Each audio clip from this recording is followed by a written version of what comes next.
नमस्कार साथियों, मैं हिमांशु शर्मा आज आप लोगों के सामने लेकर आया हूं सीईटी पेपर सॉल्यूशन। साथियों, जितने भी क्वेश्चन आपके एग्जाम में आए थे आज उन क्वेश्चन को सोल्व करते हैं। तो चलिए शुरुआत करते हैं आज पॉलिटी से। देखते हैं पहला क्वेश्चन क्या है। क्वेश्चन है, निम्नलिखित में से राजस्थान से कौन भारत के 11वें उपराष्ट्रपति के रूप में कार्यरत रहे थे? प्रतिभा सिंह पाटिल, जगदीप धनखड़, गोपाल स्वरूप पाठक, भैरव सिंह शेखावत। और बच्चों इसका राइट आंसर हो जाएगा भैरव सिंह शेखावत। तो भैरव सिंह शेखावत जो है ये 11वें उपराष्ट्रपति के रूप में कार्यरत रहे हैं। भारत के उपराष्ट्रपति से संबंधित संवैधानिक प्रावधानों के बारे में निम्नलिखित कथनों पर विचार कीजिए। दो कथन है, इनमें से बताना कौन सा सही है कौन सा गलत है। कथन एक, उपराष्ट्रपति अपने पद की समाप्ति हो जाने पर भी तब तक पद धारण करता रहेगा जब तक उसका उत्तराधिकारी पद ग्रहण नहीं कर लेता। बिल्कुल सही बात है। उपराष्ट्रपति की पदावधि की समाप्ति से हुई रिक्ति को भरने के लिए निर्वाचन पदावधि समाप्ति से पहले ही पूर्ण कर ली जाएगी। ये भी बिल्कुल सही है। और इसका जो राइट आंसर होगा वो हो जाएगा 1 और 2, दोनों सही है। चलिए साथियों नेक्स्ट क्वेश्चन की ओर बढ़ते हैं। भारतीय संविधान के निम्नलिखित में से कौन सा अनुच्छेद भारत के नियंत्रक एवं महालेखा परीक्षक से संबंधित है? नियंत्रक एवं महालेखा परीक्षक बोले तो साथियों CAG, controller and auditor general, और इनके बारे में उल्लेख मिलता है अनुच्छेद 148 से 151। तो आंसर डी हो जाएगा। चलिए साथियों नेक्स्ट क्वेश्चन की ओर। निम्नलिखित कथनों पर विचार करें। कथन एक, संसद भारत की केंद्र सरकार का विधायी अंग है। सर बिल्कुल सही बात है। दूसरा, कार्यपालिका भारत की केंद्र सरकार का विधायी अंग है। नहीं भाई नहीं, ये नहीं है। संसद विधायी अंग है, कार्यपालिका तो कार्यपालिका का भाग है ना। तो इसमें क्या आ जाएगा, केवल एक सही है। हाँ जी नेक्स्ट क्वेश्चन। भारत के संविधान के अनुच्छेद 111 के तहत राष्ट्रपति के समक्ष स्वीकृति के लिए प्रस्तुत धन विधेयक मतलब मनी बिल को उनके द्वारा हस्ताक्षरित डैश के प्रमाण पत्र द्वारा समर्थित होना चाहिए कि यह धन विधेयक है। बच्चों धन विधेयक है या नहीं, कोई धन विधेयक होता है या नहीं, ये डिसीजन लोकसभा का अध्यक्ष लेता है और वही स्वीकृति पत्र देता है। तो इसका राइट आंसर हो जाएगा लोकसभा का अध्यक्ष। चलिए साथियों नेक्स्ट क्वेश्चन की ओर बढ़ते हैं। अब राजस्थान हिस्ट्री की बारी है। उन दो राजपूत नेताओं को पहचानिए जिन्होंने मालदेव के विरुद्ध शेरशाह से गठजोड़ किया था। और मैंने आपको बताया था कि बीकानेर वाला और मेड़ता वाला। तो बीकानेर वाला तो था वीरमदेव और बच्चों मेड़ता वाला तो था वीरमदेव और बीकानेर वाला था राव कल्याणमल। तो इन दोनों ने क्या किया था, शेरशाह से गठजोड़ किया था। हाँ जी कथन एक, 1678 से 1707 ईस्वी के बीच मारवाड़ पर सीधा मुगल नियंत्रण रहा, मतलब कि वो क्षेत्र खालसा रहा।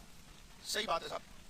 जसवंत सिंह की मृत्यु के बाद उसके पुत्र अजीत सिंह को मान्यता देने के लिए औरंगजेब ने मना कर दिया, जिसके बाद दुर्गादास राठौड़ ने लंबा संघर्ष किया। सही बात है। ए और आर दोनों सत्य है, लेकिन आर ए की व्याख्या नहीं करता, नहीं साफ करता है। ए और आर दोनों सत्य है और आर ए की व्याख्या सही ढंग से कर रहा है। तो बी इसका सही आंसर हो जाएगा। बीकानेर के शासक राय सिंह का कार्यकाल क्या होगा? तो बीकानेर का जो शासक था उसका कार्यकाल हो जाएगा 1574 से 1612 तक का कार्यकाल हो जाएगा। रावचूड़ा के शासनकाल के संदर्भ में निम्नलिखित में से कौन सा कथन असत्य है? रावचूड़ा ने मंडोर को राठौड़ों की राजधानी बनाया और नाडोल, डीडवाना, नागौर तक राज्य का विस्तार किया। साथियों बिल्कुल सही है, रावचूड़ा ने मंडोर को राजधानी बनाया था। रावचूड़ा ने अपनी पुत्री हंसाबाई का विवाह मेवाड़ के राणा लाखा से किया। सर जी सही बात है। चूड़ा ने अपनी रानी किशोरी कंवर के पुत्र कान्हा को उत्तराधिकारी घोषित किया था। तो ये क्या हो जाएगा, गलत हो जाएगा। और अपने से गलत कथन पूछा है तो आंसर क्या हो जाएगा, सी हो जाएगा। निम्नलिखित शासकों को कालक्रम अनुसार व्यवस्थित कीजिए। महाराजा अजीत सिंह, महाराजा मानसिंह, राव चंद्रसेन और मालदेव। तो इनमें से पहले आया है मालदेव, मालदेव के तुरंत बाद चंद्रसेन, चंद्रसेन के तुरंत बाद बीच में शासक आए थे, उसके बाद अजीत सिंह आ गया था, जसगत सिंह, जसवंत सिंह, उनके बाद अजीत सिंह नंबर 3 और फिर बाद में मान सिंह। तो इसका जो सही हो जाएगा वो हो जाएगा 4-3-1-2, 4-3-1-2। सी इसका राइट आंसर होगा। हाँ जी निम्नलिखित कथनों पर विचार कीजिए। मालदेव को 52 युद्धों का नायक और 58 परगनों का स्वामी कहा जाता है। सर जी यहाँ तक तो ठीक है। तथा फारसी इतिहासकारों ने उन्हें हिंदुस्तान का सबसे शक्तिशाली शासक कहा। सर जी बिल्कुल सही बात है। चंद्रसेन की मृत्यु 1581 में मुगलों के विरुद्ध संघर्ष के दौरान शिवाना के किले के समीप हुई और उन्हें मारवाड़ का भूला बिसरा नायक कहा जाता है। सही बात है। राव जोधा ने 1459 में मेहरानगढ़ दुर्ग की नींव रखी और मंडोर के स्थान पर जोधपुर को मारवाड़ की नई राजधानी बनाया था। बिल्कुल करणी माता के हाथों से नींव रखवाई गई थी। महाराजा जसवंत सिंह को मुगल सम्राट औरंगजेब द्वारा जमरूद अफगानिस्तान का सूबेदार नियुक्त किया गया, जहां उनकी मृत्यु हो गई। बिल्कुल सही बात है। तो सभी, ये सभी सही है, तो ऑप्शन डी इसका राइट आंसर हो जाएगा कि 1 2 3 4 सभी सही हैं। निम्न में से कौन सा विकल्प सुमेलिखित नहीं है? गिरी सुमेल का युद्ध मालदेव और शेरशाह सूरी 1544, सर जी बिल्कुल सही है। पाइपा अथवा साहिबा का युद्ध मालदेव और बीकानेर के राव जैत सिंह 4142, सही है। धर्मत का युद्ध मालदेव और औरंगजेब, ये गलत है। धर्मत के युद्ध के अंदर मालदेव नहीं गया था, जसवंत सिंह गया था, और एक्चुअल में वो दारा के बीच में था, सेनापति के रूप में यहाँ पर जसवंत सिंह जाते हैं धर्मत वाले में। तो इसका राइट आंसर सी हो जाएगा, क्योंकि सुमेलिखित नहीं है, ये कथन पूछा है अपने से। नेक्स्ट क्वेश्चन, बीकानेर के राय सिंह ने 2 मुगल बादशाहों का काल देखा। राय सिंह का काल जो है वो अकबर के काल में शुरू होता है और जहांगीर के काल तक चलता है, तो इसका राइट आंसर हो जाएगा अकबर और जहांगीर। निम्नलिखित में से कौन सा कथन बीकानेर के महाराजा गंगा सिंह के विषय में सत्य नहीं है? ए, महाराज गंगा सिंह नरेंद्र मंडल के प्रथम अध्यक्ष थे, सही बात है, नरेंद्र मंडल के वो अध्यक्ष भी रहे हैं। दूसरा, 1930 के प्रथम गोलमेज सम्मेलन में उन्होंने प्रतिनिधि के रूप में भाग लिया, सारे में लिया था गोलमेज सम्मेलन में, तो बिल्कुल सही बात है। उनके शासनकाल में गजशाही सिक्के नहीं सिक्के नहीं प्रारंभ हुए थे। 1913 में उन्होंने बीकानेर में प्रजा प्रतिनिधि सभा की स्थापना की, सही है। तो अपने से पूछा है कौन सा कथन सत्य नहीं है, तो सी इसका राइट आंसर हो जाएगा। निम्नलिखित में से गलत युग्म को पहचानिए। राजस्थान का गांधी गोकुल भाई भट्ट, सही है। राजस्थान का लोकनायक जयनारायण व्यास, राजस्थान का लौह पुरुष दामोदर लाल व्यास, राजस्थान की मरु कोकिला गौरी देवी, गलत हो जाएगा। तो राइट आंसर ये हो जाएगा, गौरी देवी है, इसका आंसर क्या होगा? गौरी देवी। तो बच्चों, इस तरीके से हमने पॉलिटी और राजस्थान दोनों के पेपर का सॉल्यूशन देखा है। हाँ, एक क्वेश्चन और है, क्वेश्चन और है ना। देखिए, मारवाड़ में राठौड़ वंश के निम्नलिखित प्रारंभिक शासकों को कालक्रमानुसार व्यवस्थित कीजिए। और इसमें राव सिंहा, राव अस्थान, राव दुहड़, राव रायपाल, बिल्कुल सही लगा हुआ है। पहले नंबर पर सिंहा है, उसके बाद अस्थान, अस्थान के बाद दुहड़, दुहड़ के बाद राव रायपाल। 1 2 3 4, तो 1 2 3 4 बिल्कुल राइट, इसका यही आंसर, यही क्रम है भाई। हाँ जी, निम्नलिखित को सुमेलिखित कीजिए। राव बिका का कार्यकाल 1465 से 1540। अच्छा, राव लूणकरण 1505 से 1526, मतलब ए का 2 और बी का 4, ए का 2 बी का 4, यही है भाई, डी। इसका राइट आंसर क्या हो जाएगा? डी हो जाएगा। ठीक है प्यारे साथियों। हेलो दोस्तों, नमस्कार। राजस्थान कल्चर के 4th टेस्ट में किस प्रकार एग्जाम में प्रश्न आते हैं उन्हीं का अपने सॉल्यूशन करेंगे। हर बार क्वेश्चनों का सॉल्यूशन थोड़ा सा चेंज हुआ है, पैटर्न भी चेंज हुआ है। आज के एग्जाम को देखते हुए अपने हर प्रकार के क्वेश्चन लेकर आए हैं। आज अपनी जो 4th टेस्ट है उनके सॉल्यूशन में संत संप्रदाय और राजस्थान के लोक देवताओं से संबंधित है। चलो देखते हैं कल्चर का पहला क्वेश्चन, ध्यान से पढ़ना। देखो, नीचे दिए गए कथन दिए गए हैं, क्या दिए गए हैं? नीचे 2 कथन दिए गए हैं। कथन 1, दादू दियाल, बताइए क्या पूछ रहा है? दादू। कथन 1 में कह रहा है दादू दियाल राजस्थान के कबीर के नाम से जाने जाते हैं। किसके नाम से? दादू दियाल राजस्थान के कबीर के नाम से जाना जाता है। जबकि अलवर के धौलीदूब गांव में 1542 एडी में फाल्गुन शुक्ल नवमी को इनका जन्म हुआ था। कथन 2 कह रहा है दादू ने सामान्य भाषा में सुदगढ़ी में ब्रह्मा जीव जगत और मोक्ष के उपदेश दिए थे। नीचे दिए गए में सबसे उपयुक्त विकल्प चुनिए। बताओ दोनों में से कौन सा उपयुक्त उत्तर है? देखो, कथन 1 गलत है लेकिन कथन 2 सही है। कथन 1 सही है लेकिन कथन 2 गलत है।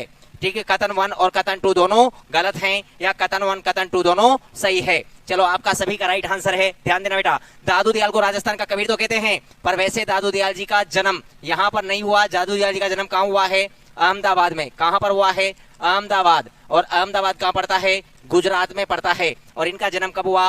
1544 में हुआ है। कहाँ पर हुआ है इनका जन्म?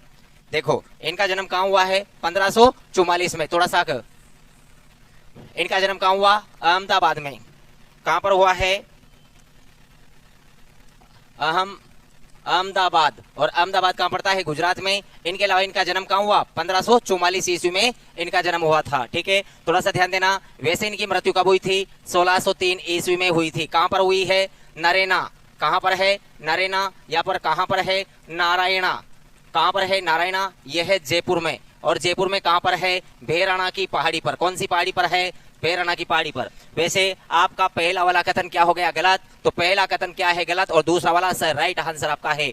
देखो दादू जी ने सुतगड़ी भाषा में दिया, वैसे दादू जी ने ग्रंथ लिखे और इनके ग्रंथ कौन सा है, दादूरा दोहा। कौन सा है, दादूरा दोहा है। और दूसरा है दादूरी वाणी। ये इनके प्रमुख क्या है, ग्रंथ है। और ये दोनों कौन सी भाषा में है, ये है ढूंढाड़ी भाषा में, जबकि इन्होंने उपदेश कौन सी भाषा में दिया था, सुतगड़ी भाषा में दिए थे। तो कौन सा कथन, पहला कथन गलत है और दूसरा कथन राइट है। ये थे संत दादू दयाल जी। अगला वाला क्वेश्चन को ध्यान से पढ़ना बेटा। देखो क्या कह रहा है, देखो कॉलम ए में दिए गए पंथ और संप्रदाय का मिलान कॉलम बी में दिए गए संस्थापक और प्रवर्तकों के साथ कीजिए। देखो कॉलम 1 क्या कह रहा है, एक तरफ तो पंथ संप्रदाय है, सेकंड कॉलम कह रहा है कौन से संस्थापक व प्रवर्तक है। देखो विश्नोई संप्रदाय, बताओ विश्नोई के कौन है, सबको दिख रहा है, कौन सा है, जाम्बोजी। फिर निरंजनी, निरंजनी का कौन है, संत हरिदास जी। फिर चरणदास जी का कौन है, सभी को पता है, चरणदासी संप्रदाय। कौन सा है, चरणदासी। और फिर नेक्स्ट राजस्थान में रामानुज वैष्णव पंथ गलता कहाँ है, करसनदास पेयारी।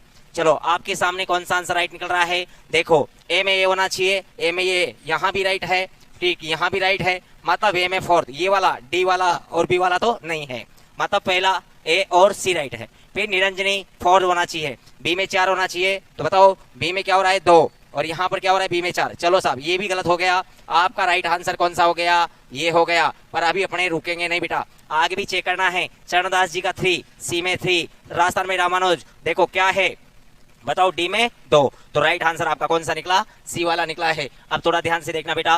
वैसे जाम्बोजी ने, देखो जाम्बोजी का जन्म कहाँ हुआ था, पीपासर में। कहाँ पर हुआ था, पीपासर में। वैसे इनकी समाधि कहाँ है, इनकी समाधि है मुकाम। कहाँ पर है, मुकाम में है। वैसे इन्होंने कितने नियम पालने की बात की, 29 नियम पालने की बात की। वैसे इसे राजस्थान का प्रथम क्या कहा जाता है, पर्यावरणीय वैज्ञानिक कहा जाता है। क्या कहा जाता है, पर्यावरणीय वैज्ञानिक कहा जाता है।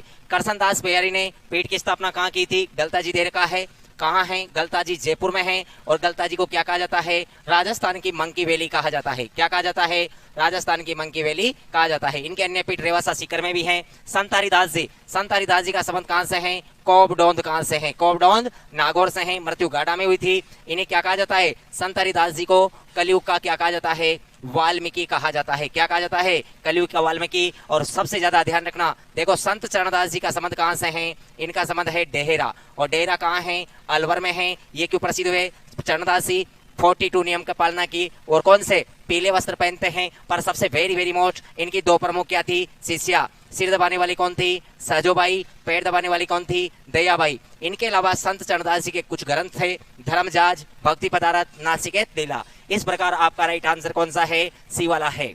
आगे देखते हैं अगला प्रश्न। देखो राजस्थान के प्रसिद्ध संत राणाबाई के संबंध में किसके बारे में पूछ रहा है, संत राणाबाई के संदर्भ में निम्नलिखित कथनों पर विचार कीजिए। संत राणाबाई के बारे में कौन सा कथन सही है। देखो संत राणाबाई को राजस्थान की दूसरी मीरा कहते हैं, के उपनाम से जाना जाता है। इनका मुख्य मंदिर नागौर के अरनावा गांव में स्थित है।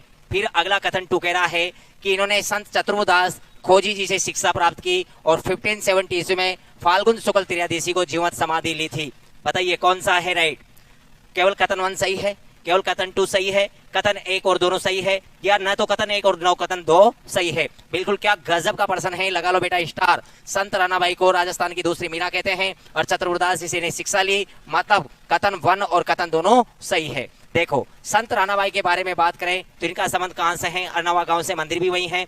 पर ध्यान देना संत राणाबाई को राजस्थान की दूसरी राधा कहते हैं। अब आपसे पूछे बताओ राजस्थान की राधा, तो राजस्थान की राधा कौन है, मीराबाई है। फिर आपसे पूछे वांगड़ की राधा क्या है, बताओ वांगड़ की राधा किसे कहते हैं या मीरा किसे कहते हैं, वह है गौरीबाई। कौन है, गौरीबाई है। ध्यान रखना बेटा, इसी प्रकार इनको ध्यान देना है। आपसे पूछे इनके अलावा मत्स्य की मीरा किसे कहते हैं, बताओ मत्स्य की मीरा किसे कहते हैं, समान बाई को कहते हैं। किसको कहते हैं, समान बाई को। और राजस्थान की राधा मरुमंदाकिनी किसे कहते हैं। तो राइट आंसर कौन सा है, सी वाला आपका राइट आंसर है। थोड़ा सा ध्यान से पढ़ना क्वेश्चन को।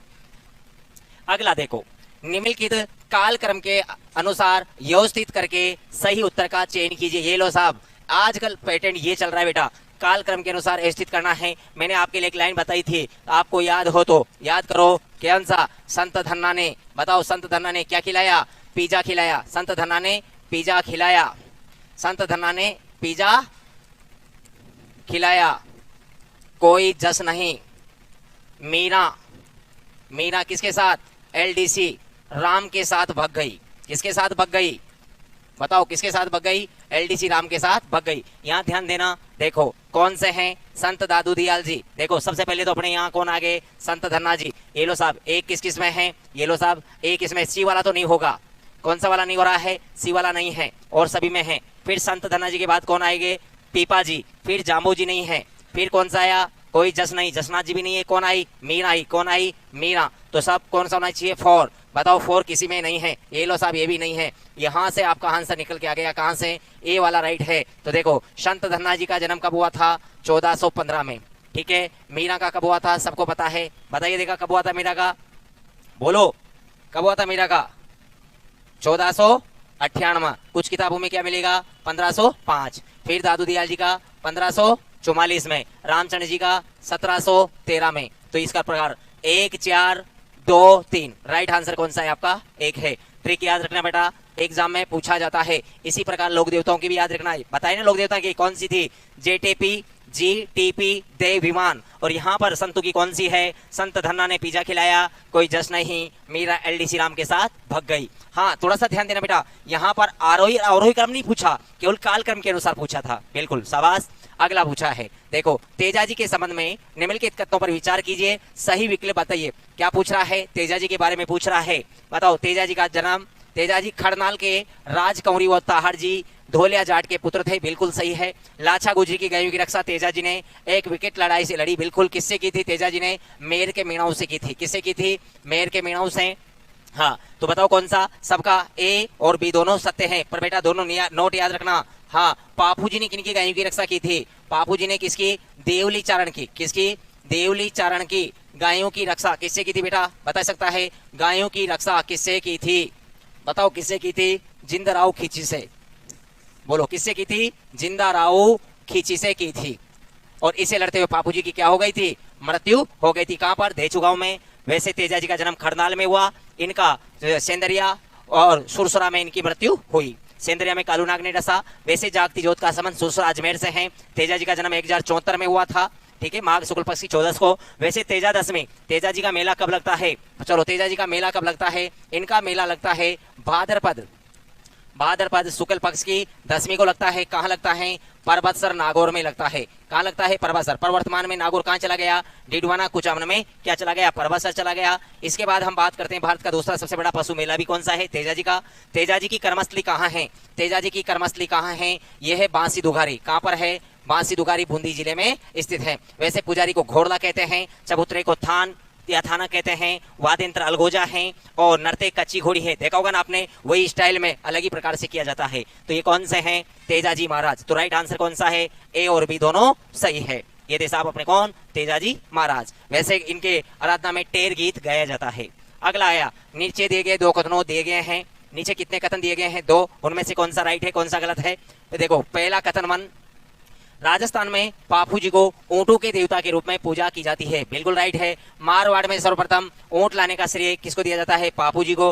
बिल्कुल, ये तो लंदन टॉप क्वेश्चन है, सभी को आ गया होगा। कौन सा है? कथन 1 और कथन 2 दोनों क्या है? सही है। तो राइट आंसर कौन सा हो गया आपका? ए। देखो वैसे पापू जी को मारवाड़ में ऊंट लाने का श्रेय दिया जाता है। इनके अलावा पापू जी को लक्ष्मण का अवतार भी माना जाता है। किसका अवतार? लक्ष्मण का अवतार। पापू जी के वाचन में कौन क्या बजाया जाता है? रावण हत्था बजाया जाता है, जो किसका बना होता है? अधकटे नारियल का बना होता है। किसका बना होता है? अधकटे नारियल का। पापू जी की प्रसिद्ध क्या है? पापू जी की प्रसिद्ध फड़ है, और फड़ के वाचन में क्या बजाया जाता है?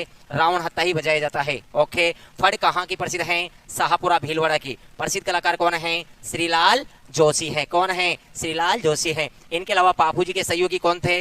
हरमल व चंदा डेमा पापू जी के रक्षक सहयोगी हुए थे। साथ में कौन था? सलकी सोलंकी। कौन है? सलकी सोलंकी थे। वैसे पापू जी, देखो पापू जी घोड़ी का नाम केसर कालमी था। बताओ घोड़ी का नाम क्या था? केसर कालमी था। क्या नाम था? केसर कालमी। पापू जी का जन्म किसी के गर्भ से नहीं, बल्कि छाती फाड़ कर पैदा हुए थे, इसलिए इन्हें हाड़ फाड़ का देवता, साड़ी तीन फिरा का देवता, और फ्लेग रक्षक सरारों का देवता, लक्ष्मण का अवतार, और ऊंटों का देवता, राय करीबार जाति का देवता भी कहा जाता है। तो आपका आंसर कौन सा होगा? 1 और 2 राइट आपका आंसर है। सभी का बराबर राइट आंसर चल रहा है। शाबाश। देखो इससे पता चल रहा है आपकी सीईटी में अच्छी तैयारी बेटा। देखो जीके आपका स्कोर बनाएगा। अगला प्रश्न आया है, निम्न में से सत्य कथन, देखो ध्यान से पढ़ना बेटा, क्या पूछा है, सत्य कथन की पहचान करो। आपको ध्यान रखना है, सुमलित कीजिए, सुमलित नहीं है, सत्य है, असत्य है, ये विशेष ध्यान रखना है। देखो हमेशा प्रश्न को पूरा पढ़ना है। देखो कल्लाजी जिन्होंने अकबर के चित्तौड़ किले पर आक्रमण के दौरान असाधारण वीरता और साहस दिखाया, मेवाड़ क्षेत्र में 4 हाथ वाला देवता के रूप में लोकप्रिय है। बिल्कुल राइट आंसर है। ऐसा माना जाता है कि कल्लाजी का सिर कटने के बाद मुगलों से लड़ते हुए उनका धड़ रुंडेला तक पहुंच गया था। बताइए। फिर तीसरा कह रहा है, कल्लाजी द्वारा कामड़िया पंथ की स्थापना की। ये लो साहब बेटा रॉन्ग आंसर हो गया आपका। तीसरा, राजस्थान में पापूजी को ऊंटों के देवता के रूप में पूजा जाता है। ये भी राइट है, अभी पढ़ा था आपने जस्ट। कौन सा आंसर है, ए बी सी? नहीं है बेटा, सी तो है नहीं। ये लो साहब जिसमें सी है उनको तो निकाल दो गलत, क्योंकि सी वाला तो अपने नहीं है। तो कौन सा है, ऐसे निकालोगे बेटा, कौन सा नहीं है, सी। तो ये लो साहब कौन सा वाला राइट है, ए बी और डी आपका राइट आंसर है। तो देखो ऑप्शन को देखा करो, वाह अपने हड़बड़ाहट करते हैं, पहला वाला राइट करते हैं, ये लो साहब हो गया ये वाला राइट, जबकि लास्ट तक देखो ये तो सभी जगह रहा है, पर अपने को लास्ट तक देखना है। तो चलो कौन सा राइट हो गया, ए बी और डी आपका राइट आंसर है। कल्लाजी राठौर जानते हो 2 सिर 4 हाथ वाला देवता, शेषनाग का अवतार, बाल ब्रह्मचारी, कामध्वज भी कहा जाता है। चित्तौड़ के तीसरे शाखे में लड़ते हुए, तीसरा शाखा कब हुआ था, 1567 से 68 में हुआ था। अकबर से लड़ते वीर गति को प्राप्त हुए थे। जयमल पत्ता ने जौहर किया था, और जयमल पत्ता का केसरिया, और पत्ता की पत्नी फूलकवर ने क्या किया, जौहर किया था। अगला प्रश्न, उन लोक देवताओं का चिन्हित कीजिए जिनकी जीवन गाथाओं में गौ रक्षा के प्रकरण हैं। बताओ किन लोक देवताओं के जीवन गाथा में गौ रक्षक में सभी का योगदान रहा है। प्रश्न को ध्यान से पढ़ना बेटा। बताओ गोगा जी का, बापू जी का, तेजा जी का व देव जी का। बताओ गौ रक्षा में किस किस का योगदान रहा है, बताइए। ये राइट आंसर है, सभी लोक देवताओं का किसमें योगदान रहा है बेटा, गौ रक्षा में। पर विशेष गौ रक्षक में किनका नाम आता है, तेजा जी का। वैसे पापू जी ने भी बचाई थी, गोगा जी ने भी की थी, और भगवान देव जी का मतलब होता है देव नारायण जी, इन्होंने भी किसकी, गौ रक्षा की थी। तो आपका राइट आंसर सभी हो गया। और ये लो साहब आपके सामने बहुत ही गजब का प्रश्न है। इस प्रकार का भी आपको प्रश्न देखो, बहुत ही लल्लन टॉप प्रश्न है। निम्नलिखित में से सूची 1 को सूची 2 में मिलाइए। इस प्रकार के प्रश्न बेटा देखने में टफ लगते हैं, पर देखो बहुत इजी लगते हैं। कैसे, देखो गोगा जी का संबंध कहां से है, ददरेवा से। ये लो साहब 4 कहां है, ये लो साहब ए और डी तो कट गया, बस बी और सी में कंपटीशन है। अपने को ये नहीं आया गोगा जी का, ठीक है। रामदेव जी का संबंध किससे है, उड़कासमेर से। अब बताओ डी में 1 कहाँ है, ये लो साहब डी में 1 यहाँ भी नहीं है, यहाँ भी नहीं है, यहाँ भी नहीं है, कहाँ पर है, यहाँ पर है। और यहाँ पर क्या आया था अपने, 2 ऑप्शन आया था।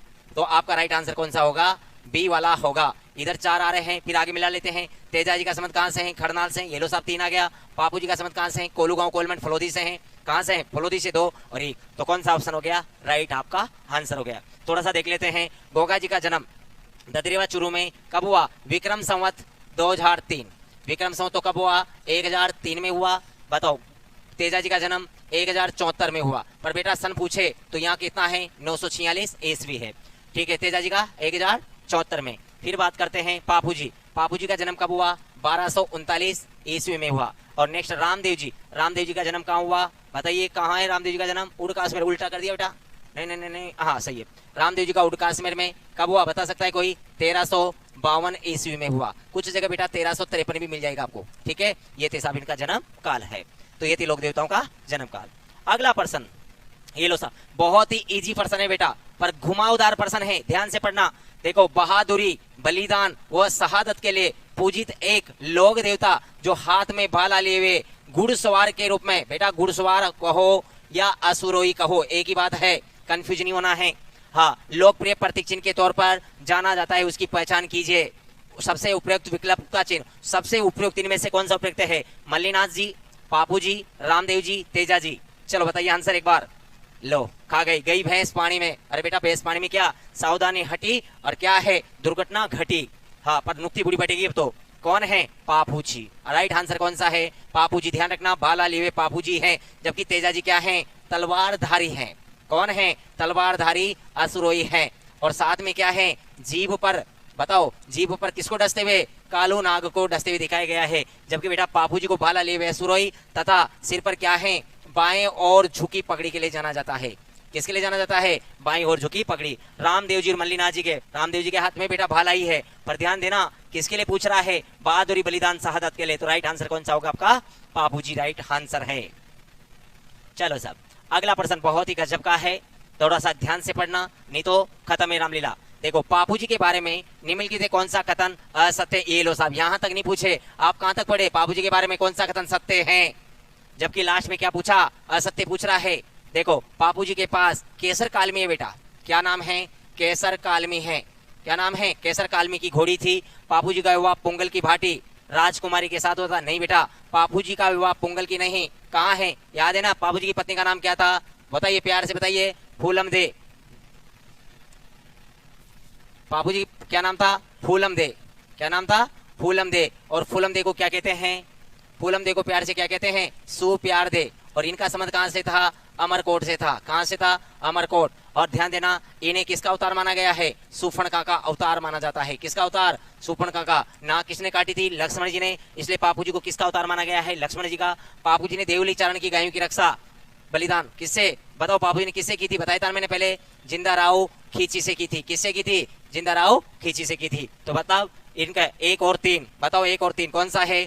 ये वाला राइट है। कौन सा? सी वाला आपका राइट आंसर है। चलो, लास्ट प्रश्न है अपना किसका? कल्चर का। बहुत ही गजब का है, लगा लो स्टार। देखो कैसे, देखो बताया था ना, गूदड़ संप्रदाय। बताओ गूदड़ संप्रदाय का संबंध कहां से है? दातेड़ा भीलवाड़ा से। हाँ, नवलदासी संप्रदाय कहां से है? जोधपुर से। चरणदासी संप्रदाय कहाँ है? बताया था ना, चरणदास जी दिल्ली से। अलकिया संप्रदाय का संबंध कहां से है? बीकानेर। तो बताओ, पहले तो आंसर ढूंढते हैं अपने। देखो, गूदड़ पहले में 2 होना चाहिए, एलो साहब 2-2 सभी में है, सारे राइट हैं। नवलदास जी 1 होना चाहिए, एलो साहब ये वाला नहीं है, ये वाला नहीं है, बी और डी चलेगा। अब बताओ, चरणदास जी सी में 3 होना चाहिए बेटा। बताओ सी में 3 कहाँ आ रहा है? ये लो, यहाँ नहीं आ रहा। आंसर कौन सा आ गया आपका? बी वाला राइट आंसर आपका आ चुका है। और डी में क्या है? 4। चलो देखते हैं। देखो देखो, गुदड़दासी संप्रदाय संत गुदड़दास जी है, संत गुदड़ जी, ठीक है। फिर बताओ, चरणदास जी की दिल्ली में क्या है? पीठ है, या पीठ या क्या कह सकते हैं? गद्दी। जन्म डेरा लोरमा है। अलकिया संप्रदाय कौन है? संत लालगिरी है। कौन है? संत लालगिरी। अलकिया संप्रदाय का संबंध है। और नवलदासी संप्रदाय कौन है? संत नवलदास जी है। इस प्रकार ये राजस्थान में आज अपने 4th टेस्ट में कौन सा था? 4th पेपर का सोल्यूशन। चलिए अब ज्योग्राफी के क्वेश्चंस जो है वो डिस्कस करते हैं। हमारा इसमें टॉपिक था राजस्थान की नदियां, आबोहवा तंत्र, और भारत के भूगोल से हमारा जो टॉपिक था वो जलवायु परिवर्तन और आपदा प्रबंधन। चलिए पहला क्वेश्चन, निम्न में से कौन सा मानव प्रेरित जलवायु परिवर्तन का प्रत्यक्ष परिणाम नहीं है? मानव प्रेरित या जलवायु परिवर्तन का जो डायरेक्टली रिजल्ट है वो क्या नहीं है? देखो सीधी सीधी बात, गर्मी और सूखे की आवृत्ति में वृद्धि बिल्कुल होगा। औसत समुद्र स्तर में वृद्धि ये भी कारण है। प्रजातियों के विलुप्त होने का जोखिम कम होना, प्रजातियों के विलुप्त होने का जोखिम कम होगा। अगर किसी प्रजातियों के विलुप्त होने का जोखिम कम होगा, ये तो एक पॉजिटिव कारण है, अच्छी बात है कि प्रजातियों के विलुप्त होने का जोखिम कम हो। तो अच्छी बात इस नेगेटिव का परिणाम तो हो नहीं सकती, यानी कि हमारा जो आंसर आएगा वो आएगा इसमें सी। और डी देखो, फसलों में कीट संक्रमण के प्रति बढ़ी हुई संवेदनशीलता का जोखिम। कीट संक्रमण, जैसे हम लोग अभी दवाइयां डालते हैं, आपने सोयाबीन में अपन दवाइयां देखा तो हर साल कीड़ा मकोड़ा कहीं लाग जाओ, कोई कई तरह का जाओ, अब वो दवाइयां छिड़कवा, फिर पर भी वही दवाई छिड़कवा, तो वो कीड़ा ने वह दवाई जो है वहां का शरीर में आ जाओगी तो वहां लाग जाओगी, अरे तो हर साल ही, तो उनके प्रतिरोधकता उसमें विकसित हो जाती है। इसलिए ये भी होगा, ये भी होगा, ये भी होगा, ये तीनों होंगे, ये जो है ये नहीं होगा, यानी कि हमारा आंसर आएगा सी। नेक्स्ट हमारा है, कौन सा कथन सही नहीं है? जैसे एजेंडा 21 का संबंध 1992 रियो सम्मेलन से है, बिल्कुल सही बात है। एजेंडा 21 जो है ये 1992 रियो डी जेनेरो जो ब्राजील की राजधानी है वहां पर ये अपनाया गया था, स्टॉकहोम सम्मेलन के 20 वर्ष पूरे होने पर, और इसे कहा गया है पृथ्वी सम्मेलन। क्योटो प्रोटोकॉल 1997 में अपनाया गया, बिल्कुल सही बात है, अपनाया गया। गैर बाध्यकारी, ये यहाँ गड़बड़ हो गई भाई, ये शब्द ने पूरी कहानी बदल दी है। गैर बाध्यकारी नहीं जी नहीं, क्योटो प्रोटोकॉल बाध्यकारी समझौता है। गैर बाध्यकारी क्योटो प्रोटोकॉल के आगे जो समझौता आता है जिसे पेरिस क्लाइमेट चेंज कहते हैं, पेरिस एग्रीमेंट कहा जाता है, सॉरी जिसे पेरिस एग्रीमेंट कहा जाता है, वो गैर बाध्यकारी है। क्योटो प्रोटोकॉल जो है वो बाध्यकारी समझौता है, और यही हमसे कह रहा है कौन सा कथन सही नहीं है, तो यही हमारा कथन है वो सही नहीं है। बाकी कार्बन डाइऑक्साइड का योगदान ज्यादा है। यूएनईपी की स्थापना 1972 स्टॉकहोम पर्यावरण सम्मेलन में हुई, ये भी सही बात है। यूएनईपी जो है इसका मुख्यालय जो है वो नैरोबी में है, नैरोबी कीनिया में जो है इसका मुख्यालय है। और क्योटो प्रोटोकॉल जो है ये लागू होता है 2005 में। नेक्स्ट क्वेश्चन है हमारा, जलवायु परिवर्तन के लिए जो हमारा पहला क्वेश्चन था उसी से मिलता जुलता क्वेश्चन है ये। जलवायु परिवर्तन के लिए निम्न में से किसको कारण माना जा सकता है? क्या कारण है इनमें से?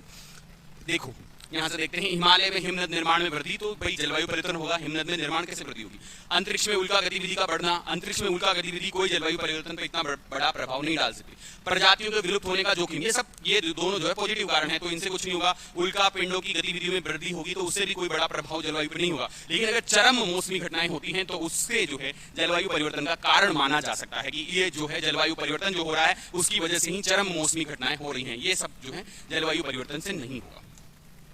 आपदा प्रबंधन चक्र में निम्न में से कौन सा चरण सबसे अंत में आता है। जब हमने आपदा प्रबंधन पढ़ा था उसमें तीन मुख्य रूप से दो आते हैं। एक तो हमारा जो पहला आता है मिटिगेशन यानी कि शमन, और दूसरा हमारा आता है प्रतिक्रिया रिएक्शन, और तीसरा जो है हमारा आता है पुनर्प्राप्ति। ये हमारे तीन चरण होते हैं। समन, जिसमें हम लोग क्या करते हैं, समन में हम लोग रोकथाम करते हैं, आपदा के आने से पहले ही हम लोग रोकथाम करेंगे। इसी समन का एक और हिस्सा है तैयारी और रोकथाम। ये दोनों जो है आपदा के आने के पहले के परिणाम, पहले के हमारे कार्य हैं। कोई भी आपदा आएगी उसके पहले हम तैयार रहेंगे कि हम ऐसी बिल्डिंग बनाएं जो भूकंप से रेजिस्टेंस हो। हम लोग अपनी तैयारी जारी पूरी कंप्लीट रखें कि अगर कभी भविष्य में कोई भी आपदा आए तो हमारे पास दवाइयों का पर्याप्त स्टॉक हो, हमारे पास व्हीकल्स की सुविधा हो, अगर बाढ़ आती है तो हमारे पास बोट की सुविधा हो। ये सब हमारे पास पहले होना चाहिए, तो ये सब है तैयारी।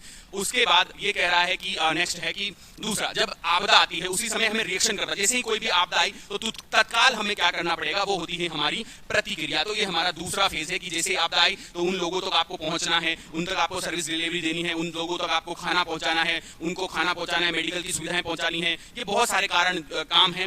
कोई मलबे में लोग फंसे हुए उनको निकालना है, ये सारे हमारे प्रतिक्रिया। देखो शब्द पर भी अगर हम थोड़ा सा कॉमन सेंस का दिमाग लगाएं, पुनर्प्राप्ति कब करेंगे, जब एक बार खत्म हो जाएगा। जब एक बार खत्म होगा तभी तो दोबारा प्राप्त करेंगे। तो सबसे लास्ट में कौन सा चरण आएगा, पुनर्प्राप्ति कब होगी, जब वो आपदा आकर खत्म हो गई, घर पूरे तबाह हो गए, लोग बाग बेघर हो गए, बहुत सारी ऐसी चीजें हो गई, तो अब हमें उस इंफ्रास्ट्रक्चर को दोबारा डेवलप करना पड़ेगा। इसलिए सबसे अंतिम जो आता है वो आता है पुनर्प्राप्ति। Next NDMA, national disaster management authority. हमने देखा था आपदा प्रबंधन अधिनियम 2005। आपदा प्रबंधन अधिनियम 2005 जो है हमारे ये तीन हमारे आपदा प्रबंधन की अथॉरिटी के बारे में बात करता है। एक नेशनल लेवल पर, एक स्टेट लेवल पर और एक डिस्ट्रिक्ट लेवल पर। जो नेशनल लेवल है उस पर जो अध्यक्ष होगा वो पीएम होता है, जो स्टेट लेवल है उस पर अध्यक्ष जो है वो सीएम होता है, और डिस्ट्रिक्ट लेवल जो है उसका अध्यक्ष होता है हमारा डिस्ट्रिक्ट कलेक्टर। ये तीन हमारे अथॉरिटीज होती हैं। तो इसका आंसर आ जाएगा एनडीए में, मतलब प्रधानमंत्री इसका अध्यक्ष है।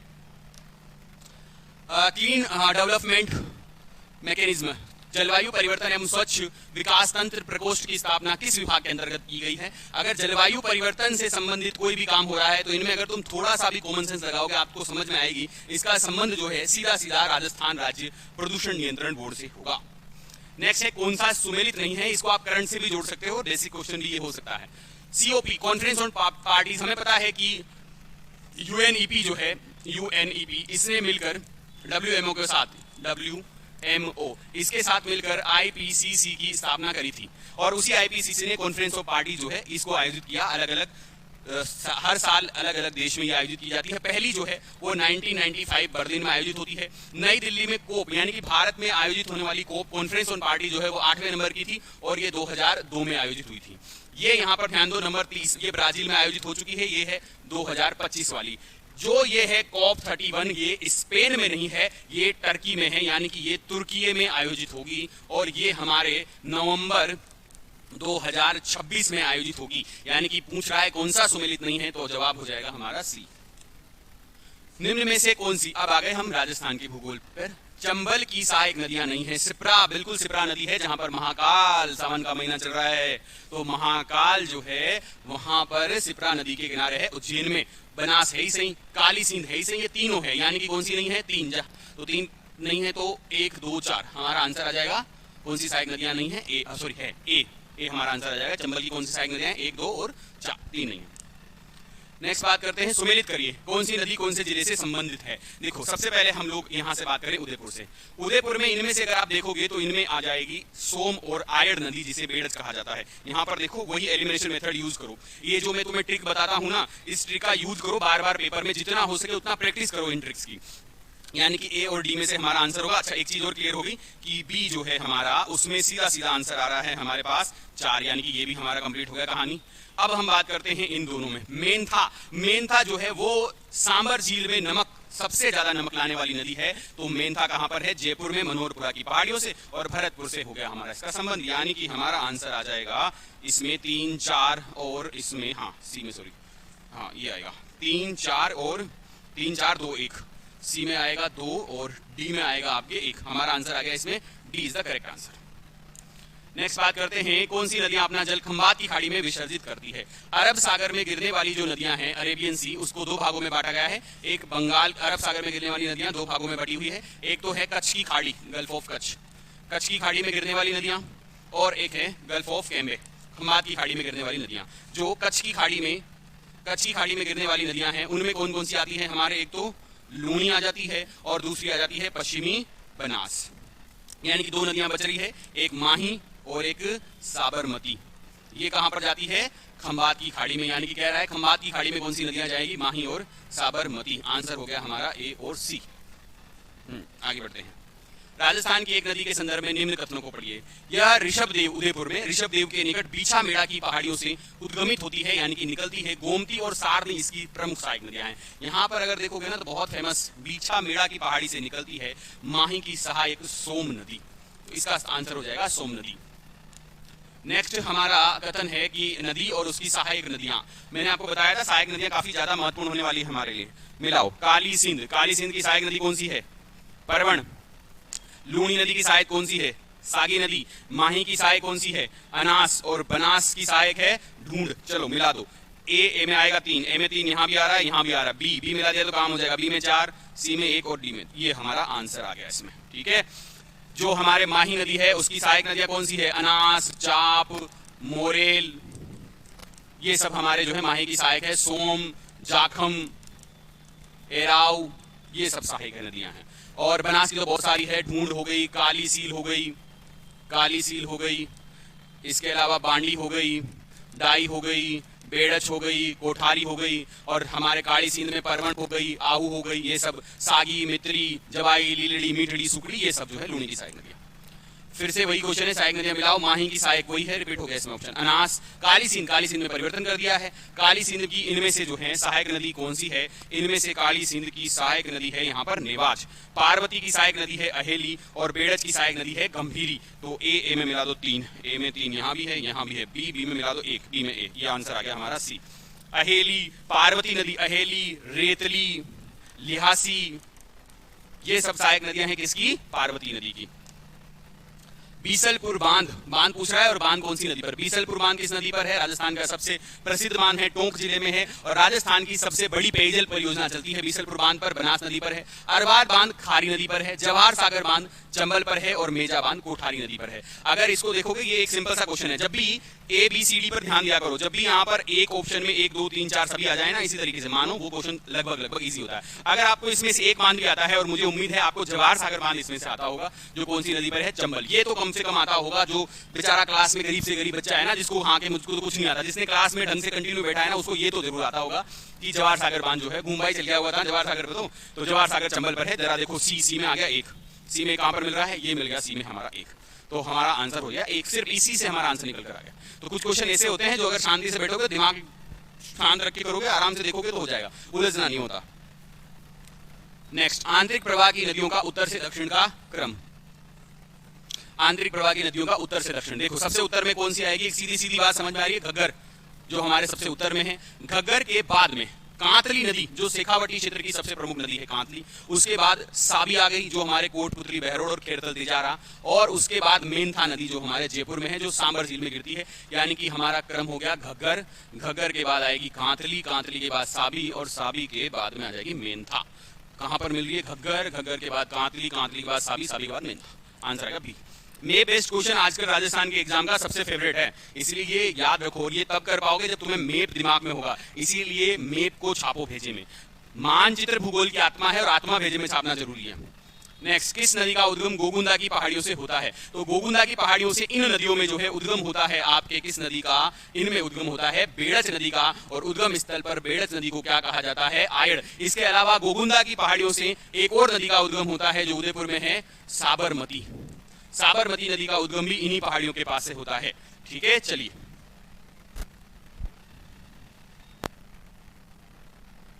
नमस्कार साथियों, आज हम सीईटी का ये तीसरे पेपर का वीडियो सॉल्यूशन लेकर के आए हैं। क्रेकर सब मात्र एक ऐसा संस्थान है जो अभी तो हड़ौती नहीं पूरे राजस्थान में सीईटी की टेस्ट सीरीज शुरू कर रखी है और साथ साथ में आपको वीडियो सॉल्यूशन प्रोवाइड करता है। ये सारी वीडियो लेक्चर और ये सारी टेस्ट सीरीज आपके सीईटी के पेपर में मील का पत्थर साबित होगी। तो नमस्कार साथियों, आपका स्वागत है क्रेकर सब के इस मंच से। और आइए आज के टेस्ट पेपर का पहला क्वेश्चन देखते हैं हम लोग। एक्स वाई से 6 गुना बड़ा है। बेटा 6 गुना कहो या 6 गुना बड़ा कहो एक ही बात है। तो ये x हो गया, ये y हो गया। x y से 6 गुना बड़ा है, इसका मतलब ये भाई 1 है, तो ये कितना हो गया 6। कहानियां खत्म हो जाती है। वह प्रतिशत क्या है? y x से कम है। y x से कितना कम है? 5 कम है। y x से जिसे कंपैरिजन करते हैं वो कहाँ आता है? नीचे। तो नीचे कौन आ जाएगा? 6 और ये 100 आ जाएगा। जैसा कि आप जानते हैं 1/6 16 से 2/3 होता है। 5 का गुणा करेंगे तो ये 80 हो जाएगा और ये 10/3 लगभग 3.3 समथिंग कटेगा। 80 और 3 83, खत्म। आइए अगला क्वेश्चन।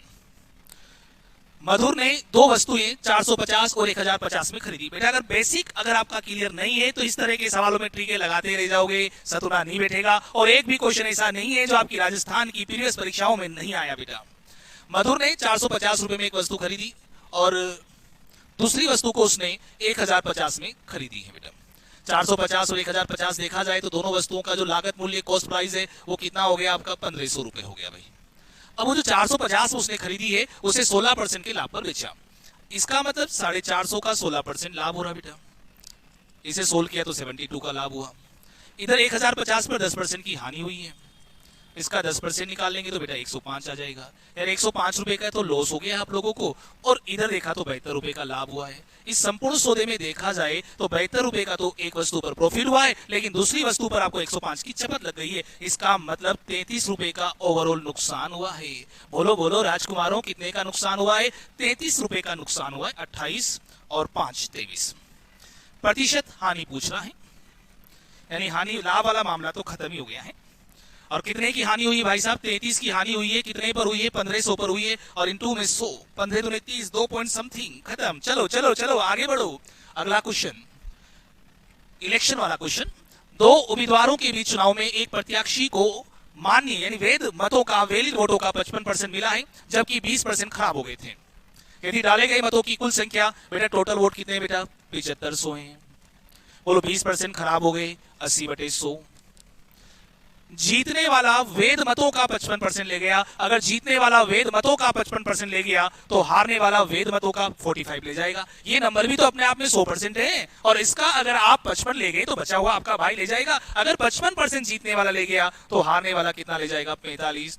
कैलकुलेशन करो ना करो, 45 आ गया, मतलब 9 का फिगर तो होगा ही होगा। अब इनमें से एक ही ऑप्शन 9 से कट रहा है। बाय बाय, खत्म खत्म।